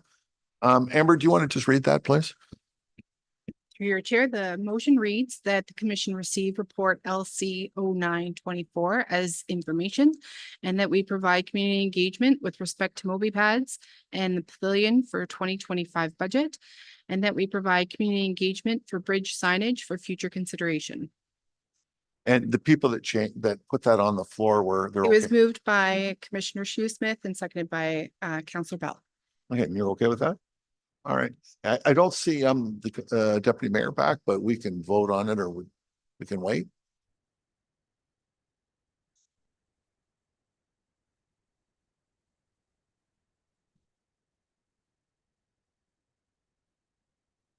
I'll wait about a minute. If we don't get him back, we'll vote on it.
We're just going to vote on that. Okay, all in favor? That's passed. Okay, we're going to 7.5, our proposed draft budget. The recommendation that proposed 2024 Lagoon City Parks and Waterway budget be received, and that the Lagoon City Parks and Waterways request the following amendments, and that the proposed 2025 budget be forwarded to council for approval. So let's put it on the floor and then talk about it, or you want to change this? You know what? I was just going to ask, I don't know how you feel about this, but some of the budgeted items that we didn't spend last year, we're going to have questions on in the infrastructure update that might change what we do in the budget. So I wondered if could we change the order? Would that be okay? And just get those infrastructure updates in case there's things that will, like I noticed, for example, the whole entire tree budget is still there. So you want to do the infrastructure update and then go back if we and then go could. back to the budget. If we could, just so that we can, because I have questions to know some things before budget. Is the update, is that tied into the budget too, or are you going to talk about that in the budget? So my current update wasn't tied into the budget, but we might be able to answer whatever questions are going to come out of it. There's always questions that come out of Actually, the it's not a bad infrastructure update idea, anyway, really. so, To do. um, Are you doing that, or is Josh doing? So the update? we're both doing it, and Josh may have some of the information that I don't, so he might be able to answer some of the questions that I'm not able to. So we can certainly go whichever direction you want. We can do the infrastructure update, and if we require some more information from Josh, we can get it when he returns. So whatever you want to do. All right, then. Okay, so forget what I just said. We'll go to item 8.1. Okay, sorry. Yes, Amber? Sorry, I was just thinking that maybe because we're skipping past that section of the agenda, that we can just amend the motion or the agenda motion just to be as amended. So the agenda presented is going to be reconfigured, right? Like that we're going to be addressing other issues as we're going through, I guess. So what you're saying is to do the budget and then. No, I'm just saying that as we're skipping through to other sections of the agenda, instead of going in the order of the agenda, Right. that we just amend the motion that says that we adopted the agenda as presented. It'll be as amended. All right. Make sense? Okay. Okay. So it was put on the table by Councillor Bell and then seconded by Councillor Shoesmith. So if we can just So you amend guys that want- motion. Thank you. Okay, so do I have to put that on the floor again, or We'll just be amending it. it'll just be So if amended? you They're wanna okay just to leave amend it. We don't have to vote. All on in it. favor, yeah. All in favor? So then we'll go to the infrastructure then. So basically infrastructure, public work update, the contract administrator recommendation that we received the infrastructure and public works update as information. So we'll put it on the floor by, I'm not going to put you because I know you have to leave shortly. So Deputy Mayor, if you could put that on the floor and the councillor will second. So do you want to talk Sure. about it, Chris? So few items just to update today, and then we can answer whatever questions need to be. So 2 rounds of harvesting have been completed in the entire canal system as of today. Some of the areas have had 3 harvestings depending on the weed load as we move through the canal. From now till Thanksgiving, the crews will be monitoring all of the canals and harvesting the areas as required. So we'll switch to more of a patrol and harvest as we need, following the route that's spelled out. So yeah, moving forward, they'll monitor on a daily basis and harvest as they see required. So as of September 1st, we've removed a total of 183 barge loads from the canal system. So again, another fantastic year so far with weed removal. So You say barge loads, that's the big barge. that's the barge. Yeah, that's correct. 3 loads from the small one from the big. That's correct. Yeah. The Deputy Mayor's got a question. Yeah, Chris, last year I'd asked that we do an average weight on those so that we have an idea of by tonnage. Do we have an idea of how many tons of weeds we've removed? So yeah, so we did scale out one of the loads, obviously where we're offloading and stuff doesn't have a scale. So we did about mid-season, we chose to weigh one of the bins when it was leaving off site. And we're in the neighborhood of anywhere from 10 till 11 tones per bin that's leaving. So and there's about 6, maybe as much as 7 barge loads per bin when they leave. So I could do some fast math and come back to you if you want and let you know some totals, or I could bring maybe a total weight, a total estimated weight to the next meeting if you want in my infrastructure update, if that's how you'd rather it. So that'd be good, Chris. Don't do it on the spot. I didn't mean to put you on the spot. I was just hoping that we could. Sometimes people can wrap their head around how many tones we've taken out. I mean, it's pretty astounding. And even though I'm assuming that's wet, but still, that's a substantial amount of weeds. Right. So you're right. That's 100% correct. It is wet. But there are times where the bin has more time to drain out. So some of the water is able to drain back into the canals. And then the bins are maybe a little bit drier when they get weighed. I'm trying to think of the day we did it. It was a morning we did it. So some of the weeds had sat in the bin overnight. So it's a pretty accurate average, I think, as to what the bins were as they went out. So when you really think about too, with what we're saying here, when you look at the 183 barges, that's like 549 loads of the smaller machine. And I remember when we first started, we were lucky to get 3 loads to 4 loads out per day on the small machines. Right. And then, yeah, that was per day. That was about it. No, I mean, how many did you say it comes to 3 now? or 4 a day. And now they put out 549 so far. So if you multiply out, we blow that right out of the water. Like the old, because we used to put it on the trailer, they would take it to the dump, come back again. Each load went by itself. So the volume that's coming out of it is unbelievable. And I have to say, it's been a great year. It is probably, when I was out driving around yesterday in my boat or the day before, I couldn't even see the weeds. Normally when you drive down, you see them off to the side and it's just, the center part, but they've done a great job. I know around my place, when I park my boat, I have no issues at all. If anything, I've hit the dock a couple times because I'm used to the weeds slowing me down. And it really is amazing. I got to say, for the last 10 years we've seen, and I would have to imagine we've had very, very few complaints this year because I haven't heard, nobody's come to me complaining about it. Even the jet skis are making it through. Normally jet skis, they don't go anywhere. And I'll go back and just say something too. 10 years ago, when I was running, they used to stop selling houses on August long weekend because you couldn't move through the lagoons and nobody would buy in there. That's how bad it was. And I can remember at my place, I couldn't get my jet skis out. It was a total waste of time trying to get them anywhere. So it's really been a great improvement. And I got to take my hats off to you guys. Like everybody's been involved and you've done a great job. And, that's when it comes to the harvesting, I'm so happy to see it. And I think that big harvester we've got out there is a real game changer. It just eats up those weeds when you see it coming down. It's really quite amazing. Anyways, enough patting on the back there. You can get going. We got Josh back. So the fencing at the South footbridge is complete now. And it looks, I don't know if anybody's been by, but it looks pretty good. And there's definitely a definition now for the footpath there. The contractor has been in and started some of the clean flow shed repairs off of Laguna.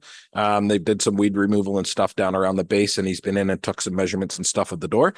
He's building the doors system off site so that when he does arrive to do the work, they'll be able to change the doors out right away, and then the building will be secured at all times while he's while they're continuing the repairs. So you're gonna put a lighter door system in there? Because that door to me was always so heavy.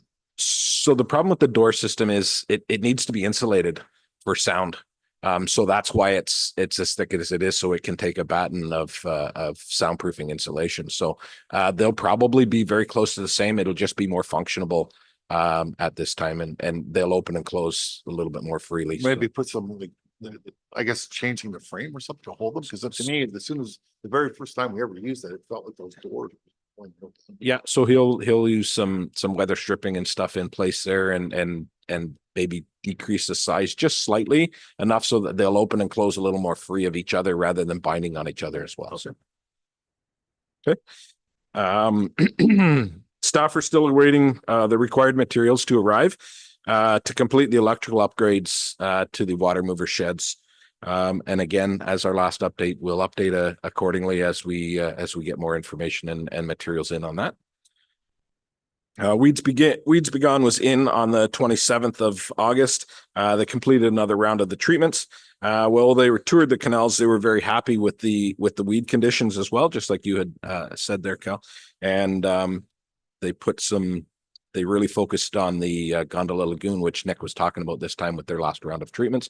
They focused on the Gondola Lagoon primarily, but they went through the whole system with their additives and treatments this time. So North Footbridge repairs have started, and the anticipated completion is in 3 to 6 weeks on that. And we'll update further as time goes on that. So, and that's it right now. So think there's questions.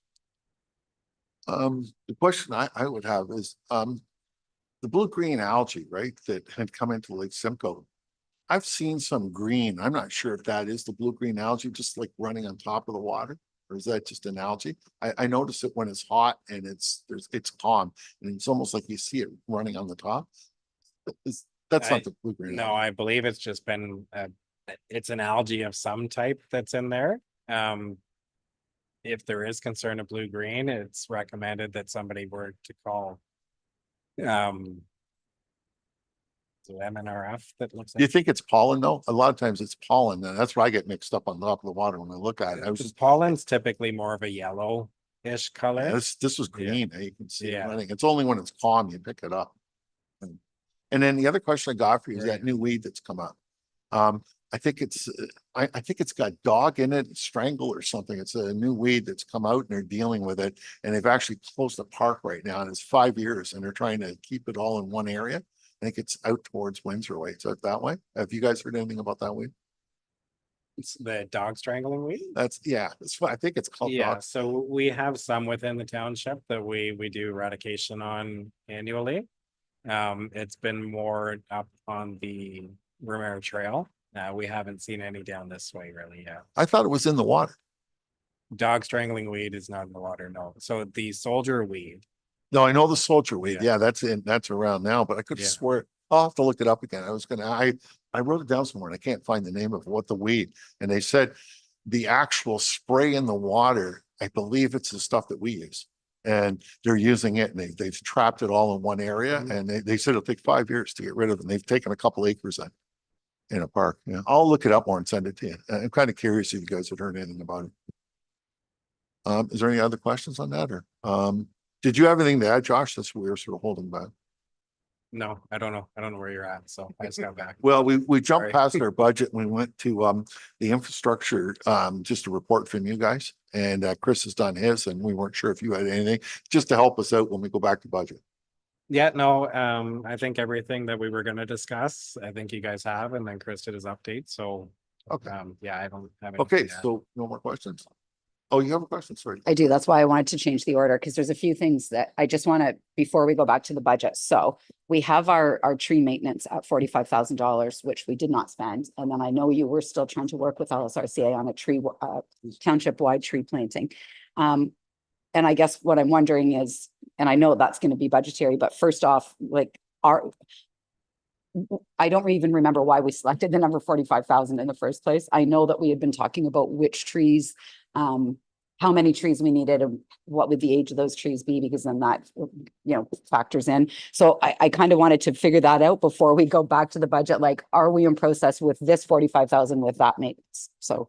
Yeah, so we still, I've been trying to set up meetings with the arborist to go through the trees to try to classify them, quantify them. That number we came up with based on the cost to remove the trees within the municipal road allowances. The willows are quite a bit bigger than what we typically remove in a road allowance, so I think we inflated it a little bit. But my anticipation is that 45,000 will be spent this year for tree maintenance within the two parks and even some of the footpaths there. So. Okay, yeah, so that's why I wanted to ask it ahead of time, because I wanted to know whether that's like, is it a carryover or is it something now that we have to reconsider? Do we need to have a discussion about new budget amounts? Like, does that need to increase for 20? Yeah, so That's even what I if it is a carryover, we have to rebudget that carryover for 2025, so. Yeah, but if you think you're going to use all 45,000, like, that's what I didn't know. Is the 45,000 going to be used? And then if it is, do we actually need to talk about increasing the budget for 20? Do you know what I mean? Yes. So that's Okay, good, yeah, right? yeah. So that's why I just didn't know, is the 45,000 even gonna get used? So there's just, that was that one. Then the other thing is with the noise aspect of things now, because we still are at the stage of waiting. And we don't really have much more of an update right now, but we're still sitting with quite a substantial amount in the budget, because we didn't know at that time whether we had to actually replace the water movers. So and that's why I want to do the update first, so that I would know, like, what do we do next? Because, when we get to budget, then maybe we need to figure out if we actually need to keep that substantial amount. Yep, so within the draft budget, we did put an amount for the water movers. It's not as substantial as what it is in this budget, because I don't believe we're gonna have to replace the pumps. We'll figure out a way to muffle the noise, mitigate some of the noise, through our trial and errors with the engineers on those water movers. Yeah, and that's the thing, is you just need to know where we were to know where we're going. And then the other one so we did create our beautification list and project.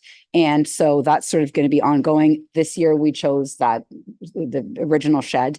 But the thing is in the budget, for 2024, we still have the cedar tree edge around water mover sheds at 10,000. And so to me, that is going to fit. And I think I said to somebody, I think beautification is a misnomer, really, because it shouldn't really be beautification. I think it's more enhancement or maintenance and enhancement project, right?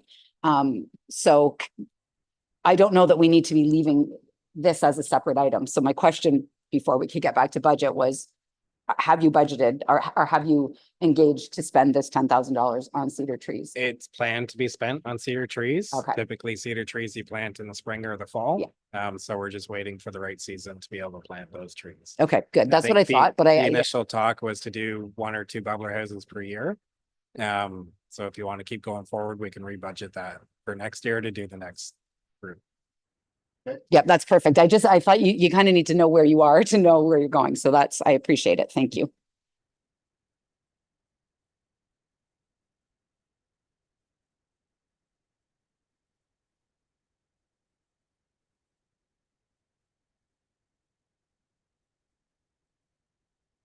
So Deputy Mayor, you'll have to stay there because for sure, we're now down to a quorum, right? There's only 3 of us now. Yeah, for sure. I was just going to ask, did we pass item 8.1? We're going on to budgets, but have we passed that 8.1 yet? No, we're going to pass it shortly. Okay. And then we're going to go back to budget. Okay. Okay. So all in favor on 8.1? That's passed. Should I vote then now? Because I've never voted. I should put my hand up each time now for the quorum. I've never done this before. I think I should. I think you only need to do it, I think, if one of us oppose the other one. You'd have to be the tiebreaker. Okay, then I have to that. Okay, perfect. Thank you, Deputy Mayor. So now we'll go back to the proposed draft budget. The recommendations that the proposed 2024 Lagoon City Parks and Waterway budget be received, and that the Lagoon City Parks and Waterways request the following amendments, and that we'll put that in afterwards. Would you like to continue on with the Lake Simcoe Region Conservation Authority? Because there was budget considerations within that report too. And before you go into the discussion about the budget. That's a good idea too. Yes. Geez, I'm going to be reading Okay. this thing. I'm not going to read this anymore. You're right. When I look at that now, that's a good idea too. Okay, so do I have to get an amendment again to? That's all right now. It's already been Okay. amended. So are they going to be here discussing that with us or talking to us at all? Through your chair, they are not in attendance for today's meeting.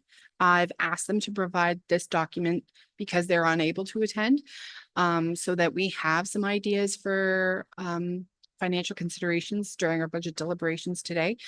They will be in attendance and have a few presentations for us at the next meeting.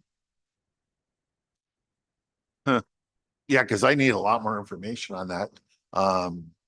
Before, I guess I could put it on the, but once I put it on the budget though, it's there. Because I'm not sure if we want that this year or what we should do with that, right? Pardon me? You want to have a discussion, like, but wouldn't it be better if they were here that we could talk to them, right? Because I have a lot of questions. Deputy Mayor? Yeah, yeah. I mean, I have a lot of questions too. I thought this was going to be a free. I didn't know it was going to be a price tag of 54,000. Maybe it's a different study, but I would like to defer until they're here to talk about it. So if we don't put that on our budget and deal with it, it won't happen this year? The treasurer has asked that everything be submitted by September 30th. So unless we have a special meeting prior to that date, it will not be included because as the motion reads for the budget deliberations today, that the proposed budget from today's meeting will be forwarded to council. Yeah, I know, I read that. Pardon me? You want to discuss it? Like, I have questions, so that's the problem. I read it all and I have a bunch of questions I want to ask them, right? And I was quite impressed when I saw some of the things that they did, right? But I have questions for them and I don't know, like I'd have to bring this up my computer again. We can put it forward if you want then, because it's going to go there and we could talk about it and you can talk about that. Okay, so we can put it forward because you're right, it has got to go to budget. So let's put it forward, talk about it. So 8.2, Lake Simcoe Conservation Authority, Canal Research, Lagoon City Monitoring Proposal. The recommendations that we received, the Lake Simcoe Region Conservation Authority City Monitoring Proposal for information. So right off the bat, that's not what you want. You want to, like, we can put it on the floor then for information, then decide what to do with it. Okay, put it on the floor. Deputy Mayor, second by the councillor. Discussion. I mean, I have. You're the discussing. Yeah, I have discussion for sure. So Okay. a couple of the things, so there's a number of reasons why this was brought. So research into the lagoons is something that we haven't done for quite some time. And there is in fact, the last time it was done was 2015 and previous. So right now we don't actually know, we don't know the condition of the lagoons. We know what we think. And we know that we have added oxygenation and bioaugmentation. But what we don't know is, or the pieces we don't know include what's coming into the lagoons and where is it coming from. And so this is a project that opened up under Parks and Waterways Commission because we are looking to be able to have some solutions for what's entering into the waterways.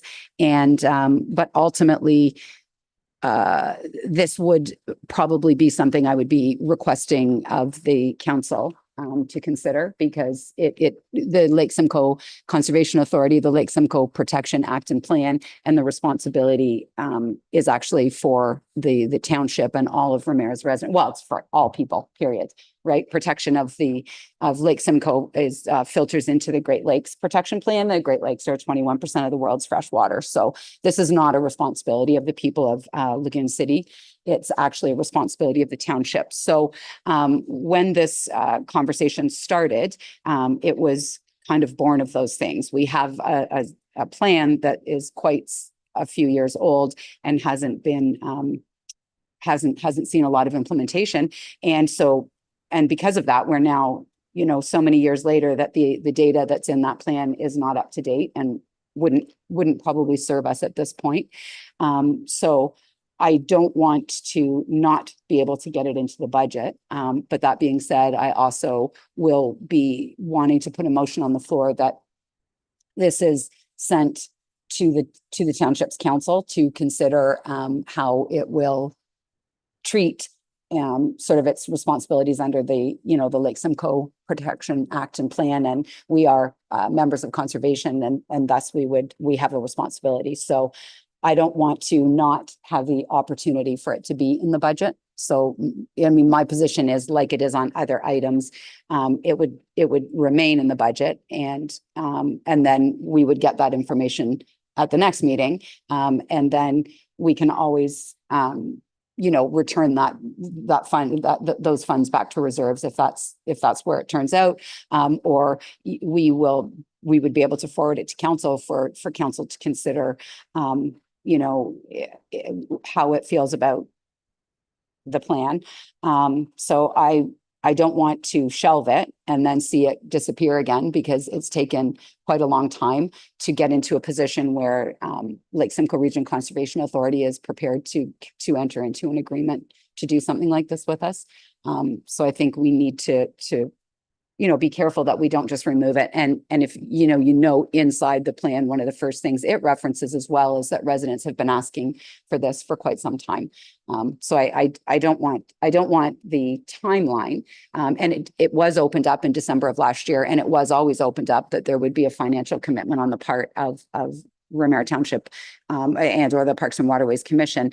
So it was never going to be just something that the Simcoe Conservation folks delivered to us. It was always going to have to be a joint thing. So I'm just concerned that deferring it is just a deferral to nowhere, and we're still going to end up without moving forward with an implementation plan that kind of is already a decade old, really. So yeah, that's sort of my position. We're not looking at hundreds of thousands of dollars. It's a reasonable budget. And the idea is that it ultimately will resolve what's entering into Lake Simcoe. And so really then what you're saying, because I'm trying to define what are we going to get from this? And then I'm just looking at their timeline and data analysts and reporting. So we're reporting on what? Like, there's so many questions here that I have. Oh, sorry, Amber. I did receive an email from Mr. Don Goodyear, and I'll read it as it's stated here. The monitoring project estimate is just the total cost for the Conservation Authority. We worded it as a proposal to the town, but if it's the commission that is the decision-making body, we can revise it. We don't need any additional funds or contributions from the township. Regarding the chlorides case study, approximately 30,000 is a rough estimate. The more difficult aspect of that project is getting time from the township's operational staff lined up. And then he went into discussion and had that discussion further with Mr. Kavanaugh. So what are they saying? The town does, I didn't understand that part. So I asked for clarification on that, didn't get full clarification, but if the deputy mayor is of the understanding that the township wasn't to spend any money, then it sounds that we are not providing any additional funds. And I don't know what that means exactly. I wanted you to be aware. That who's not supplying additional funds? The Ramara? The township. The Yeah, township. because they're saying we don't need any additional funds or contributions from the township. So Cal, can I have just a point of clarification? I didn't move that. I think you thought I did, but I did not move this motion. But because I'm not prepared to talk about this until we have these answers, I just think we're too premature. So if I don't move it, it doesn't matter. We can't discuss it any further. If you. I don't understand now. But this Well, is already, You're chairing it. No, Sherry, I'm telling you that I did not move this motion. So you need a first, like a mover and a seconder. You're chairing, Cal. You can't second it. So this can't be discussed at this point. but you can't, it's already a carried motion. We've already resolved that we were going to enter into an agreement with Lake Simcoe Region Conservation Authority. So you can't not deal with the business. We can't just not deal with the business. It's a carried motion. So In order to discuss it at this meeting, there needs to be a mover and a seconder, and I did not move it. I want to clarify it on record. So we can't discuss it at this point in time. But I can 'cause there step isn't- down I can step down as a chair then and give it to the deputy mayor, and then I can move what I want, right? But I've already voted. I don't know. I'm asking for clarification from the clerk, I guess.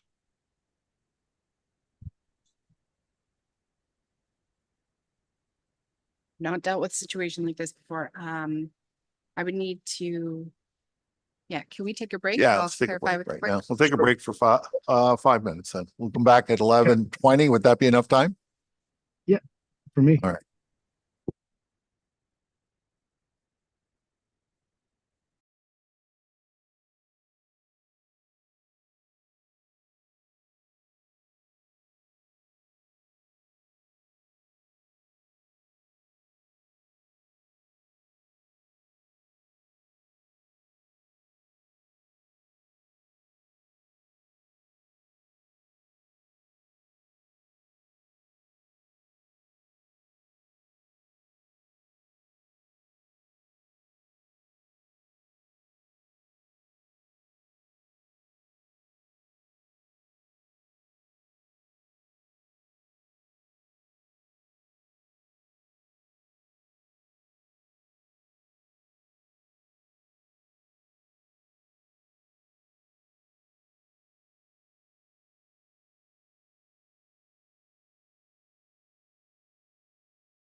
Okay, everybody's here right now. We'll start up our meeting again. So I guess what we were doing was, I'm not sure where you're on this now, Deputy Mayor. I can clarify this. So, with consultation of the clerk and further research, the Roberts rule states that a chair can second a motion. They just can't put the motion on the table. Okay. So we can't have this on the table if you want, but if you want to, we can go back and I can put it forward and Sherry seconds it, or is that what you want to do, or?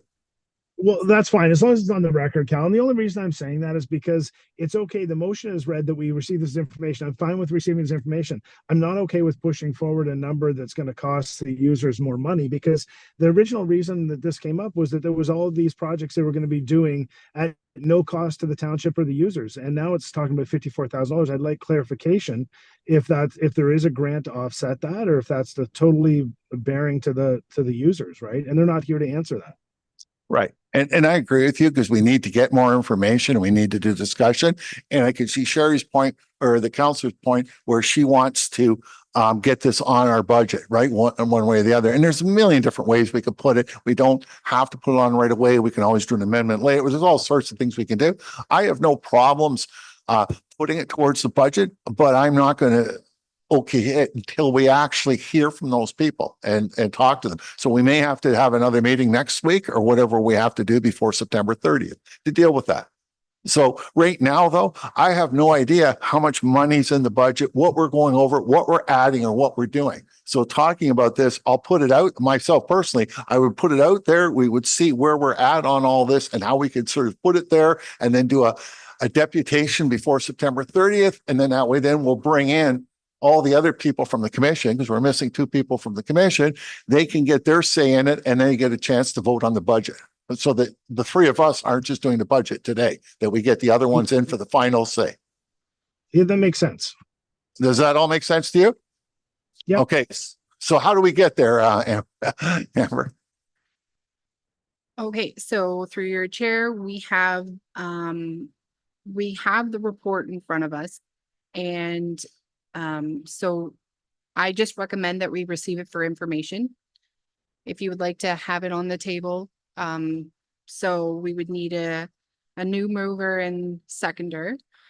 And then from there, we can reschedule, we'll schedule a special Lagoon City meeting. Well, we can put it on the budget if we want, and we can take it off in our next meeting, because we're not, we're going to go back to the budget one more time. One way or the other, we're going back to the budget, because the more I've thought about it, the more I'd rather get the other 2 fellows involved in it, right? Because it's just the 3 of us now. And being one's a deputy mayor, one's a councillor, I'm the only really one from Lagoon City, so to speak, right? Right. So Right. we will bring the budget also forward to that special council meeting, just to make it align with whatever's discussed at that meeting. Yeah, the special commission Yeah. meeting. Yeah. So the meeting though that will be after will be, we need that deputation too at the beginning, right? Correct. Okay, perfect. So let's bring this then to the budget then. Let's put it on as part of the budget we talk about today, like with the 3 of us, because we're going to go, I'm assuming we're going to go through the budget and you're going to break down all the numbers for us, right? And sorry, this is Carly, by the way. Yeah. Yes, I'm Carly, the deputy So- treasurer. Yeah. We weren't anticipating on going through line by line, but if that's something that you want, we can speak to what's in each account. No, I don't think we need to, the other guy, the other commissioners, I don't think we need to go line by line, because I think we've all read it. It's just a couple of the numbers, I guess, really just to see, okay. And I think we just talked briefly about it this morning. Like the percentage that we're looking, how much, you know what I mean, with the dollars, with the things that Josh has put in, what our reserves are going to be, and so on and so forth. Because I noticed the reserves have gone quite a bit lower than what we had, right? Yes, yes. Right. Okay. So, pardon me? We will defer this motion then to Right. the next meeting. Right. So you want to defer it to, Well, I think more specifically, I want it to be added to budget discussions. Like it needs to be part of the budget. I don't want it to be received and somehow deferred and then it disappears again. so why don't we just put it as defer to budget discussions right now? Yeah, okay. Okay, do we have a mover and seconder then for that? You're moving it then? Okay, and I'll second it then, so we put it there. All right. So all in favor? Okay, so it's gonna go to budget then. Okay, so can I finally get to budget? Okay. So just to recap, let's look where I am now. So we've already done 8.1, 8.2, and now we're gonna go to 7.5. Okay, the recommendation, proposed 2024 Lagoon City Parks and Water budget be received, and the Lagoon City Parks and Water request the following amendments, and that the proposed 2025 budget be forwarded to council for approval. I know it's on the floor. Yeah, okay, let's put it on the floor. We go on the floor.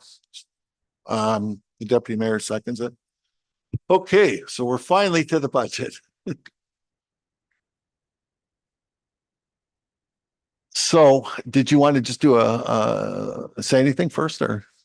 Yeah, I can do a quick overview. Okay.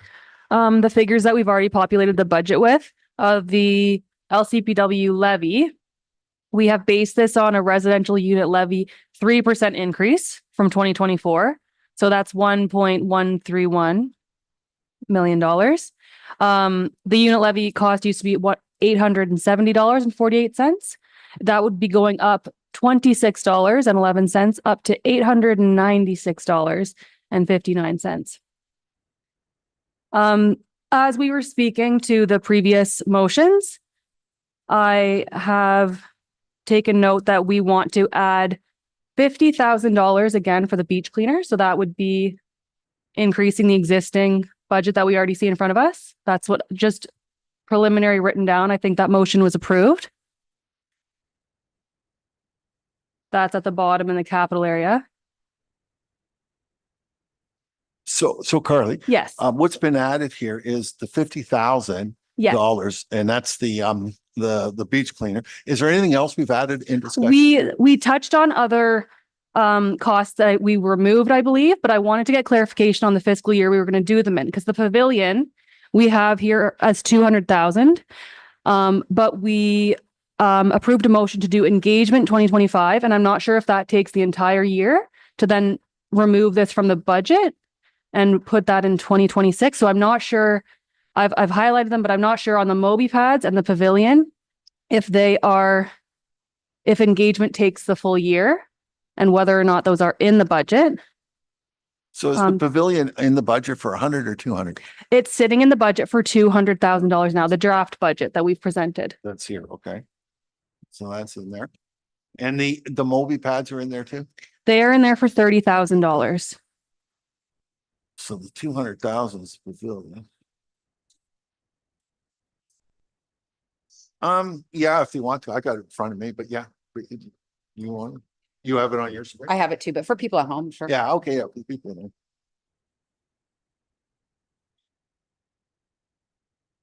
Okay. So I don't think the $200,000, and you know what, Deputy Mayor, you'll have to really wave because you're just a little wee tiny thing up there now. I don't think the 200,000 is going to happen next year. I don't think it should be on. Well, I think when we just talked about the motion we carried was that we would leave it in for 2025 and we would Okay. do the engagement so that it could be, and it's quite possible that by the time you do engagement and then for you guys to go out and do the tendering and get the permissions and all that, it wouldn't get constructed in 25. I think we know that, but I think the idea was if So it, this, I bet you 99% that 200,000 will not be spent. no, I would think it'll take longer, but we don't know, right, Josh? No, so sorry, I wasn't a part of those conversations, but if we're doing additional engagement, depending on how that engagement's gonna be, our advertising and printing should be increased. The what, sir, should be? The advertising and printing, I don't know if you Oh, I guys see. talked about mail outs or if it's online or how you're gonna plan on doing that engagement, but if we're doing additional engagement, we didn't account for any of that, so we're gonna have to account for that in this draft budget. So Okay. So you're going to add, how much would you think we would have to add to the how many engagements are you doing? Is it just one? 3? I think, well, no, I think it would just be one. No, we're doing that one and we're doing the bridge one and we're doing there's a third one. But wouldn't we just do The one, Hobie pen. but wouldn't we just do one mail out? We wouldn't do You would multiple do mail all outs. three of them at the same time? I don't see why not.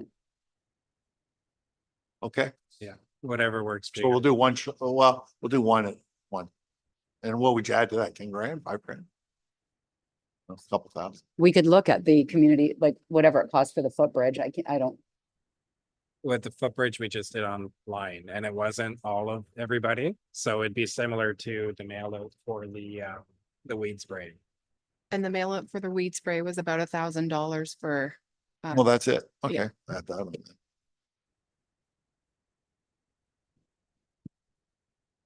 So, And- and then just to answer the pavilion, if it were to go through, depending how long we're leaving that open, engineering, design, tendering, yeah, you'd probably be looking 26 for construction. So this $250,000 we've got there is basically going to go back in reserves then really, but okay. I've just numbers that you know that's going on, where it's all going. And it's the same thing as that $50,000 that you're talking about, the Conservation Authority. It could sit there and be taken away, or it could be taken out. Okay. I think the thing of it was more that how do you go do engagement if you don't know what numbers, right? You can't do engagement without saying what it's going to cost. Exactly. And that was, so it was a chicken and egg thing as always, right? So we can put it all in the budget and it'll get pushed to reserve then, really. Because really, it's an easy budget that we've done, right? It's because there's nothing really else to talk about on this when you really look. I've gone through it. Well, I Right. just wanted to mention, I said the levy, that's just a draft. So that's obviously, we just populated that figure, based on what we thought the COLA increase would be, but that's, what we put in there just for the draft. But you know, speaking of that, then I guess when you said like the questions, right? And I'll get to this afterwards. I guess we'll finish talking. But I can't figure out why some of these numbers went lower than the year before when we're actually on track for it. I don't know. It just seems strange. But anyways, I'll get to that in a minute. But other than that, I don't know what else have we got here. Like, I'm not sure what to talk about here because I understand all this and I've read it all and So it's should we well kinda- done. It's well done, Josh. Should we just And, kind of go through sorry. it quickly, do a brief overview? Like, so some of the changes I made, training. So I'm looking to have one new operator trained to run the equipment for next year. We had a few issues this year of not having enough operators and having to mitigate some of the operations. So if we can train one more operator, it would give us more flexibility within the infrastructure department to try to balance everything. If you're fine with that, we put in engineering. So we lowered the engineering from last year. We don't foresee any issues within Lagoon City. And it was just kind of, it's one of those items in case something comes up. So we lowered that from last year. Legal fees, we kept in the same as previous years. So on the page one, then at the top there, the 63,000. I think this ties in my other question from before, right? Why is that so high? So that's the administrative time for the meetings essentially. So it's my time, it's the clerk's time, Chris being here, the odd time when we have Mano or the financial department in here or Carly in here and Ashley as well to run the meetings. So it's all the staff time to. So what do you do? Put it at the end of the year? It's a journal entry at the end of the year. Oh, okay, because Yeah. that's why I've only got 1,480. And then the previous budget was 47. It came in at 31. So 35.8 was 2021, I believe, and the actual was 31. Or sorry, that'd be 2023. In 2024, we budgeted 47,500. Right now, because it's a journal entry at the end of the year, that one's only sitting $1,400. Right. But when I look back at 2023, the actual was 31,273. And then in 2025, we doubled that, right?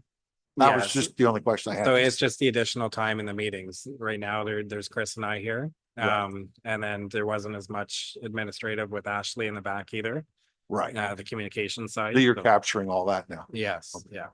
Okay, that was my answer. That was my question there. Sorry, Then- go ahead. No. Another new one is fuel costs. For some reason, we weren't accounting for fuel for the equipment for the operation, so we've added that into the budget. So if we go down to page 2, You know, beach security, that's where you're at right now. or sorry, yeah, beach security, it's to be tendered for 2025. So we just put an estimate of what we think the increases might be. So my question on beach security then is, and I wish there was more people here. Do we need as much beach security as what we have now? Have we reached the point? Because I know when we were involved in it before, we needed them for every weekend and on long weekends. Excuse me, and we needed 2 people. One time we only had 1 person. Like there. Mhm. So my question is, should we be able to cut back on that a little bit?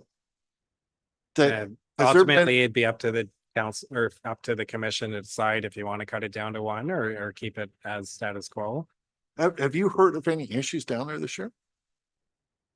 No, I have reached out to Joe, and he has not responded back, so I'm not sure.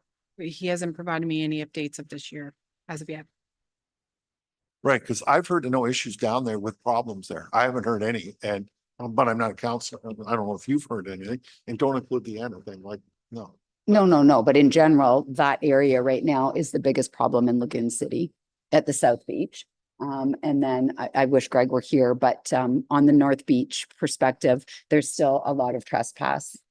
Regretfully, a lot of that happens on the North Beach at night, more than it does during the day. So I do wish Greg was here so we could have a more fulsome discussion on this, but I wonder if there is other mitigation that we could do. So and I don't want any residents to freak out when I say this, but because one of the potential things that could happen is, for example, on the south side now, if the fence is extended and we already know that the growth out there is starting to definitely have an impact on that trespass because and frankly, those rocks are quite treacherous to start with anyway.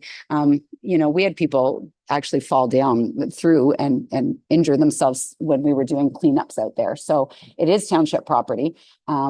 Maybe it wasn't even appropriate for volunteers to be out there cleaning up that. I don't know. That might be a different conversation. But I guess what I'm wondering at is, would there be an appetite for a fence across the on the north side as well at sort of that same junction point where it is on the south side that would prevent the trespass out there, because it is the trespass that's bringing people down there. That's then like, and that's yeah. So I think we have to have more conversation on the whole security piece, because South Beach definitely is a problem. It just overall.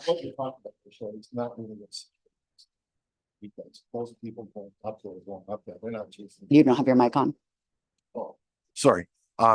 That's not about security. The security No, is it to is. keep people off the beaches, and that's where it was. And at one time, we were doing it once on the weekend. We had 1 person. Then when it was crazy with all these people attacking us, we went to 2 people. Yeah. Now it's not like that anymore because we've cut back on it, and the volume just isn't like what it used to be. But And sorry. you see them wandering around. Basically, I watch them when I go in the boat. They really don't have a lot to do anymore. But there is the trespass is still occurring, and they're still, like, I've been down there on long weekends and just watching, and it's boatloads of Right, so we there are have loads of people coming with their Right, floaties and their coolers trying to enter But on onto long South weekends, Beach. as long as you have somebody there and they do the bars, it's nothing like what it used to be. So the price has just gone up and up and up and up. At one time it was 3 or 4 grand we would budget. Now we're up to $25,000. So that's all I'm saying is that I think it's time to take a look at that cost. That I don't know if we need it. We can always add back on it, but maybe talk to him and say, do we really need 2 people there now? Can you cut it back to 1? And what are the issues or what are the ramifications to that? And then even take a hard look at the weekends. Right? If it's raining, I don't really need anybody there. And I know he's paying the people and we have to, and maybe we have to have them there, but maybe we should open up some sort of discussion over this. Yeah, I don't disagree, because I think, and I think it's because we need Greg here too, because he has a much better bird's eye view of North Beach perspective, right? Exactly. So have no I think problems we need listening to. him. But I do know that you're right. That side is being used a lot because they've worn it right down. But we don't need to talk about it anymore. But that was just something I think we need to discuss in the future and maybe ask him a couple of questions. Sorry, Josh, I took it away there. Go ahead. No worries. So if we keep moving on, canal maintenance, we didn't have any change. So that's our staff wages for operating of the equipment. We have next. Hydro, we kept the same, so we do have the 2 additional new bubbler houses. But we were a little bit under budget previous years, so we should be right around that mark for that one. Contracted services, so that is disposal of the weeds, that's the treatments within the canals. So we brought everything up, we brought it up $10,000 with anticipated increases. That's what you were talking about before the contracted service, you were increasing it. That's, okay, Yeah. that's why that's high. Okay, good. Yeah, so yeah, we amalgamated everything rather than splitting it all out, just because there was some confusion within different GLs, different headings. So we used to have canal maintenance, duckweed, and we just brought everything all into one umbrella at this point now. Supplies, that's the signs, the buoys, everything out in the water. We kept that the same, just for any maintenance of those signs. If we keep going down, grounds maintenance, that's again our staff time to do any grounds maintenance within the commission properties. Now, we don't really do a whole lot because contractors typically do a lot of that work. With contract services, that contract, it actually ended last year. The contractor agreed to do an additional year, so that's going to be retendered. And I know there's a couple different things we're looking at to change the scope. With that contract, the South Footbridge was removed for maintenance around that South Footbridge because that's when the bridge was out of commission. The other thing is the beach maintenance. If we're going to be putting that beach cleaner on a contractor or on staff. The marine wages is our staff time again, to go out and monitor the canals, do inspections within the canals. Those sorts of things. The building maintenance, so that's essentially the kiosk and the bubbler houses. So if there is any specific maintenance for any building within Lagoon City, that comes out of that budget. We kept that the same, although we are a little high this year. I forget what we did all build to that, but there was some maintenance we've done within some of the bubbler houses and sheds that was completed. Material supplies. So next we get into the equipment. So the pontoon boat, with it being new, we just put a nominal amount of $500 if there is any maintenance required. That's typically winterizing, summarizing of that equipment. The barge that we have, so there is some work that needs to be done to the chain system as well as the hydraulic drive motors on that boat. That's why that's significantly higher. That will be completed over the winter before the boats go back in next spring. You can see the 2 harvesters, the new one and the old one. We put $15,000 in that budget for maintenance. Just it's more for in case something happens. There is no major repairs we anticipate, but even these chains, the stainless steel chains that bring the weeds across the bed, they're not cheap. So it's to have that there just in case. That way we're not making requests later on to make an allotment for the repairs of the equipment. The one trailer, we put a budget 1,500. It does need new tires. That's the original trailer for the harvester. That's the harvester / conveyor trailer that we bought with that first harvester. So the tires do need to be replaced on that one.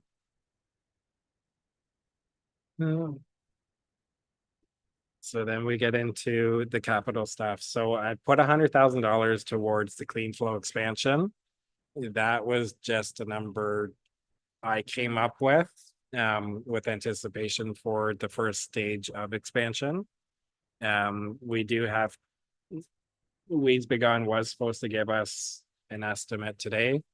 So I don't know. I think I had to lock it. So I don't know if we did get an estimate for that. But we'll be in discussions with them and we can refine that at that point too. Repaving of the North Footbridge. So we did have that in the budget 2 years ago. It was removed because of the work we knew that would have to be done. So after the construction on that north footbridge is completed this year, next year we'll repave that, the approach to the, or repave the footpath to the bridge there.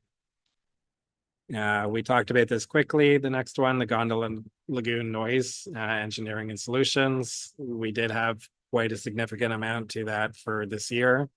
Due to some constraints, we haven't been able to proceed.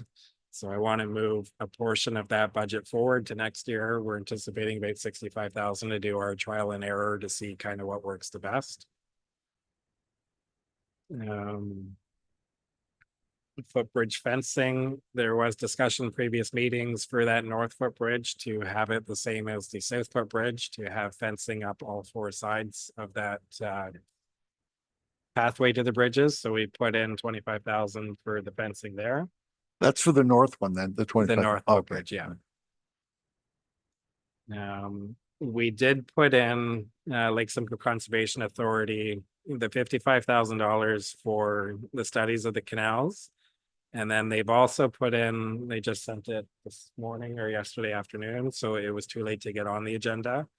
A chloride case study, looking at essentially salts from the road as well as the condo boards affecting the canal systems. So that was $31,000, but I think they refined that one down to $20,124.18. So we can update that one later on. So what's that's right? The chlorine case study? It's the chloride. So it's basically the road salts, the salts the condos are using to melt in the winter for the snow and ice control. Right. I don't think the Conservation Authority realized we're typically a sand base for our winter maintenance. We run anywhere from 3 to 6% salt within our road maintenance policy. So there's not really a whole lot of salt coming off the roads going into the canal system. There will be some, but not, I think, as much as they anticipated that was coming off the roads. And what's the $31,000 to study? That's the chloride study. So looking at the salts affecting the canals from winter maintenance. But we're not putting salt in it. No, so it's runoff. Oh, So it's runoff from the road, from the condos. I know some of the condos may have some catch basins that go directly to the canals. So it's looking at the runoff essentially from the properties. and that's through what? Like that's the this is yours, right? This is what you, yeah. Yeah, well, this was, and at the time that we started discussions on it, LSRCA thought they might be able to find some financing or some funding, sorry, because the chlorine, I can't talk. The chloride project is, it's a bigger project, obviously, you know about this, but and so what they had been hoping to do was, that's also just going to have to be part of that LSRCA discussion, I think, to understand whether they were able to pull some funding. So we should be putting that with the other one too. That we're Yeah, it's a whole, it was a combined thing. And I think all that's happened is what is wrong with me? They sent in the two pieces separately, right? I think that's what happened. So, because it was a whole package of, studies. So we have to tie that to the 53,000 too, right? Yeah, so there's the two studies there. I know Keith had his hand up as well. I see, Keith, I'm going to get you a second. I saw your hand up there. You can speak now if you want, Keith. I can't hear you though. Hey, no, I'm fine. I was just so everybody knows, my phone is dying here, so we're on borrowed time. I've got it plugged in. I just dying faster than it's charging. Just wanted to let you know as the chair. I could really understand what you just.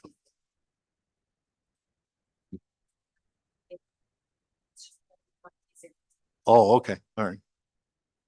Okay, so that 31,000 then will tie into the other thing. Yeah, correct? so 31,000, which is actually 20,124. So that 31 will change to a different amount. That's a little bit lower. But it is a separate study from that $55,000. And that's it right there, the 55,000. Yeah, right above. So it's already in our budget. We put it in the draft one. Yes, I know you guys were talking about. Right, taking okay, so taking it is out. there then. Yeah. Okay, so my numbers and percentages, okay, so I'm not adding something new to it. No. All right. But okay, so it's all, but that's something we do have to talk about. One question. Oh, sorry, go ahead, Counselor. Okay, I actually had a question before you got to capital. I was trying to interrupt, but I didn't want to interrupt you. Just on the barge, and I'm only asking this because I probably already know the answer, but I'm asking anyway. Just to make sure we cover the bases. I don't know the age of the barge, and so the $45,000 doesn't make sense to repair the barge, or I don't know what a new barge costs. So I just, can you speak to it a little bit more? Just that's all. Yeah, so I believe the barge is what, 5 years old?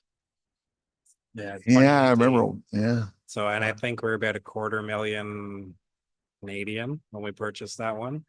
So at this point, I don't think it's replacing, I think just repair.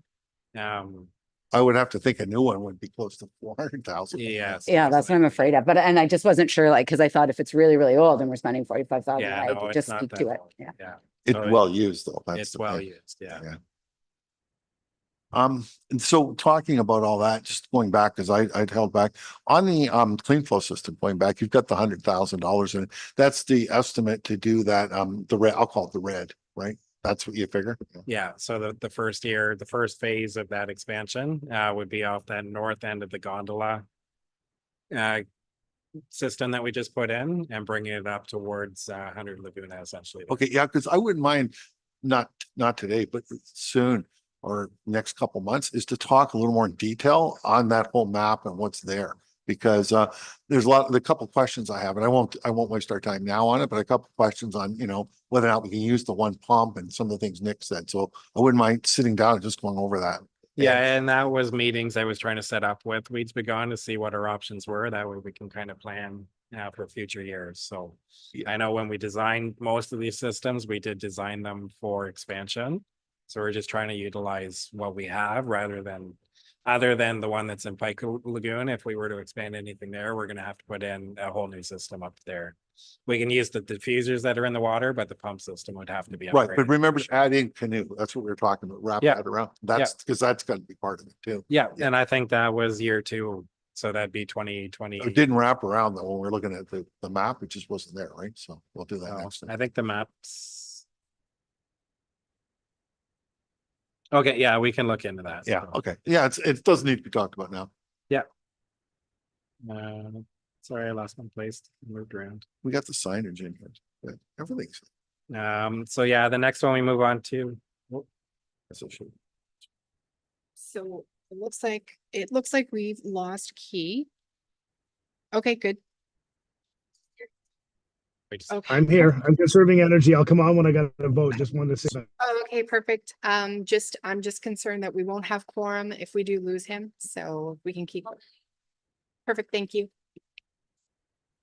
Okay, so the next one we have talked about, and Chris had it in his report there, the Bubbler House identification signage. Now we have that in there, $2,000. The bridge artwork, because of the cost of them, I think we're planning to do 2 bridges a year. There's about 10 signs on each bridge on average, looking at the road bridges, the 2-foot bridges, all the bridges within Lagoon City. Some have, some don't, but if we were to do 2 bridges a year, that cost would be about $10,000 per year. We put in the Moby pads here, the $30,000, the pavilion, the 200,000, and then the 8-ton excavator. So we put the full cost in here because there is a possibility we can split it with infrastructure. But I'd have to put that in the other half in the infrastructure budget as well. So. And this is the piece that crunches down the. This would be the piece that, yeah, essentially moves the weeds within the bin itself. I know we've talked about it many times in the past. A second backhoe is what we've typically talked about, and within the infrastructure department, we can't justify a second backhoe, but if we were to go a mini excavator, that piece of equipment could be utilized jointly between the commission and the infrastructure department. So is that half of the 185,000 if it's? Yeah, so if we were able to if I were to put it in my budget and get approval through council within the infrastructure budget, it would be half of that amount. It'd be half of that amount. Yeah. So that's the full pop there. That's the 185. full price right now. Yeah. Okay. Because we would use it, 4 months of the year? Yeah, 4 to 6 months. 4 yeah. to 6 months. Yeah. So, and we've gone half and half in the past on some things. Other times, like the pickup, we have the agreement, you guys, the commission purchases it, we maintain it, so it balances out in the end. Yep. And so yeah, it's the full amounts in the budget right now at the 185, but there would be a possibility possibly based on council's decision to split that 50-50 within the infrastructure department. Okay, perfect. So based on everything that we currently had in there, I don't know if you want to speak to the amounts, Carly, and the deficit and whatnot. Yeah, I haven't added the additional figure for the advertising yet. I wasn't sure exactly how much that would be, but based on the beach cleaner that was added for $50,000, it looks like we're at a deficit of $229,500.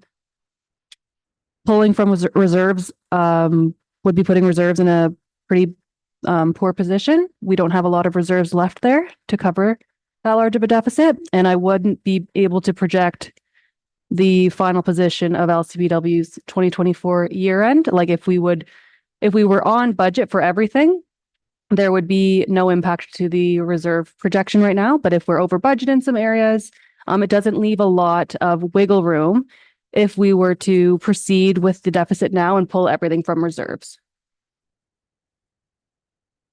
So this budget though is not pulling anything from reserves, is it? It's not, but we typically approve a budget with a total revenue matching total expenses. So it runs a zero budget. So if we were to keep everything as is, not increase the levy, it would be most likely, like in the past, that we've pulled that from reserves to cover that deficit. Right. But our 3% makes us break even is why you did the 3%. Not currently. Not No, currently. that 3% will keep you at a deficit of $220,000. So we'd either have to pull from reserves or increase that levy charge or look at removing certain things from the budget. So I know So you're saying we're 228,000 over budget, yes. and we have what do we have in reserves? What am I looking for that? Reserves. But there's a few things that So- we can already take out. Yeah. We've already removed them, right? Yeah, so but I there's know a few- we talked about the pavilion because based on consultation, whatnot, it probably would be pushed to 2026. Right. So that would take $200,000 out of that budget. That would leave us with an additional 20,000 difference. So we could look at some other things. I would definitely take the 200 because I do not think that will happen next year. Oh, I think, no, I don't think it'll happen next year. I think people want it though, but I think we have to just plan for it. Like, that's the thing. But I think, yeah, like, and then the other thing is we said the artwork, like that is a over years process as well too. And we have to engage on it first. So again, we wouldn't need to budget for that right now. And we already said that in the first motion earlier, that it was just for engagement for 25 for future years. Because there's a bit of work to do with that, right? We have the artist who did some of those signs in the first place. So it's not that we're trying to get rid of it or anything like that. So I think we knew that we could take that one out because that's just engagement. So that 10,000 would come out. And then I have just a question about trees then. So you think that we're going to spend the 45,000? Cool. That's great.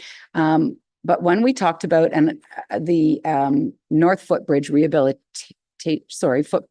the footbridge fencing at 25,000, and it's already there in 3 sections. So I don't know if it's 25,000 because it was 25,000 for the south and you had to put it in all the way around. So that's one thing. But the second part of it is, I don't know on that north one because the one property has a whole row of what have become very tall, skinny cedar trees, but really were supposed to be a cedar hedge at some time.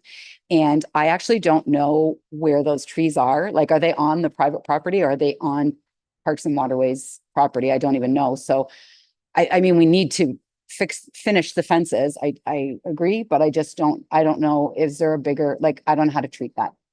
Yeah, so that's why we kept that cost at $25,000, just in case if there is removals or survey or anything like that to verify, even though it is just the one line that has to go in, there may be some work involved with just putting in one fence line.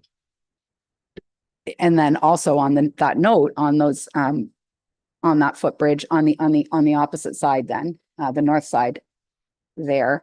The trees on that property are falling onto Parks and Waterways fence, and I believe there's one tree sitting on it even right now. So I just don't know if there's any damage to those fences. So I know that I don't think it would change the budget really necessarily, but just maybe something to note that there might be damage. I don't think there is. I don't, but maybe just to inspect that because we might need to know that for budget as well. So where are we on this now? We've taken the 200,000 off, I believe, taking the 10. What do we've got left on our deficit that we need to break even kind of thing? Okay, so just to clarify, we took out the pavilion for 200,000. We took out the bridge artwork for 10,000. That would put us in a deficit of 19,500. Keep in mind, I didn't add a figure for the advertising yet. I wasn't sure did we have a figure in mind? Figured another $1,000. $1,000. Okay, so a deficit of $20,500. So we're putting no money to reserves at all either. Correct.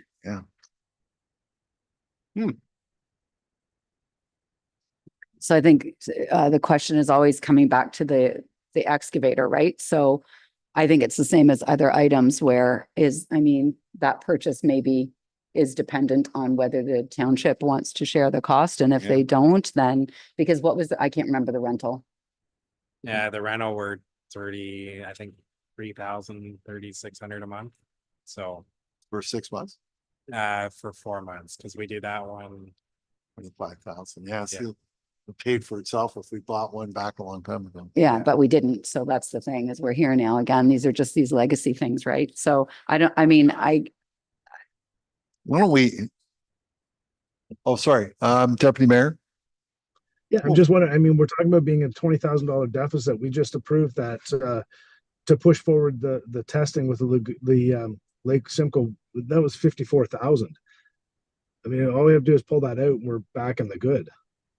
Yeah, we haven't said we're pushing it through. It's still there. We're waiting for the deputation to see, right? Okay.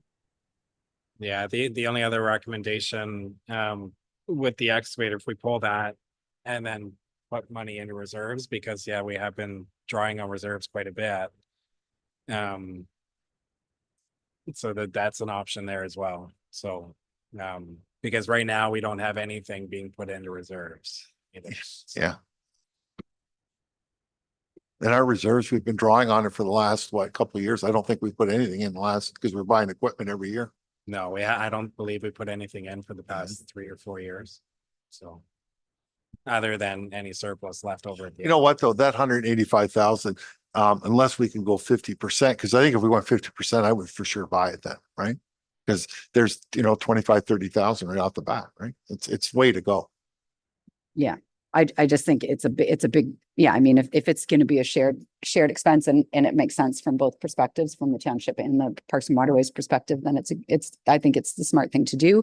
But if not, maybe this is not the year that the Parks and Waterways Commission can afford the 185 alone. But I would leave it there right now. I'm not recommending we remove it today because I think there's room for discussion on it, right? Well, I guess what concerns me when I take a look at this and it's a 3% increase, whether or not we are on track, to keep, we need reserves, that equipment's expensive. When we need another barge, we'll probably be $500,000 for a barge.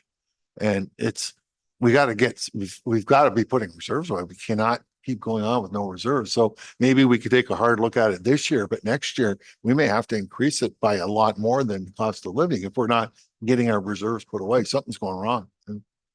Yeah, okay, so we'll leave it for now, but it's something to think about for next year. And also too, that doesn't mean, and I know the deputy mayor is talking, I haven't totally agreed on the $80,000 there, right? We'll have to take a look at what they're offering and what they can do for us. Because I'd have to think Conservation Authority is going to say, okay, if it's us, maybe they'll help out a little more. I don't know if the town will help out, right? Well, that's a motion I'll be putting on the floor, but that'll be under new business, right? So you're pretty well finished now, aren't you, Josh? Or yeah. One question, I know you can shoot me for this afterwards. I just thought of it this morning when I was looking at everything. This year was one of the longest years that we hadn't got into turtle for quite a while, right? Because of the high water. Is there anything now that we have the bigger machine now that we can make that machine, the little guy, lower to get under earlier? Or is there no way, or the barge won't get under? Sorry, I need to interrupt for a second. I know that Keith needs to leave shortly. So, at 12:15. So Oh. I'm not sure, and then we won't have quorum. So if we want to defer this matter further, and that if we want to consider quickly here, another date. So then let's make another date then while Keith's here and we can vote on all this and finish the meeting then, right? Because we're pretty well done all this now. We could put that for the next one, the next meeting. We can throw that on there because we've lost everybody, right? Okay, so next week then, is that when we could meet up with the Conservation Authority? How can we do this?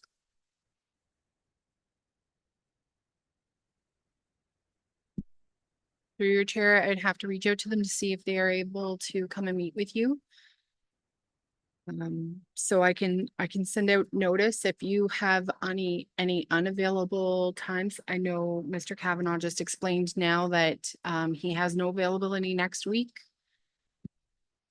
So, I don't know, I gotta bring up. my calendar. So we sorry. have the week of the 23rd, and then the 30th is the Monday.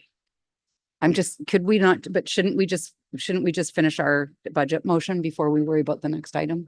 Because we haven't closed that Well, we're business. gonna close the meeting shortly.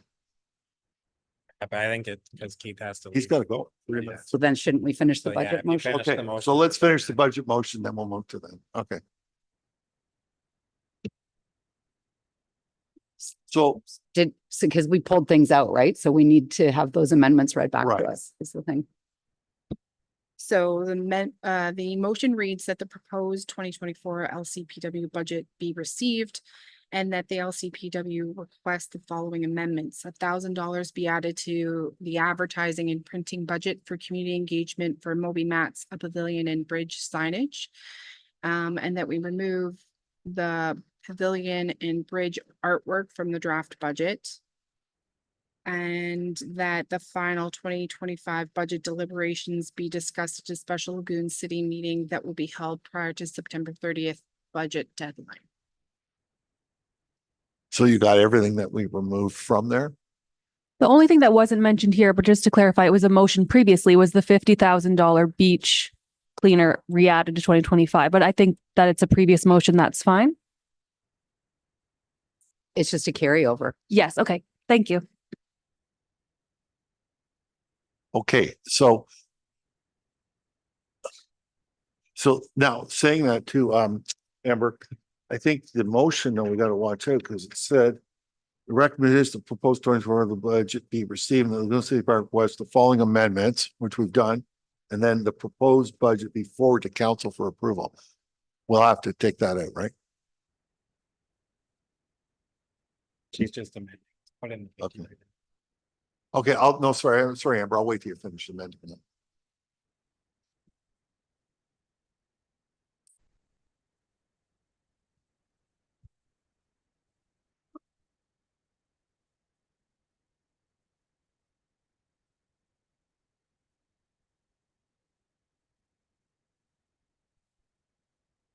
Sorry, it is amending the motion. So I have added that the $50,000 be added to the budget deliberations for beach cleaner, or sorry, be added to the budget for the beach cleaner.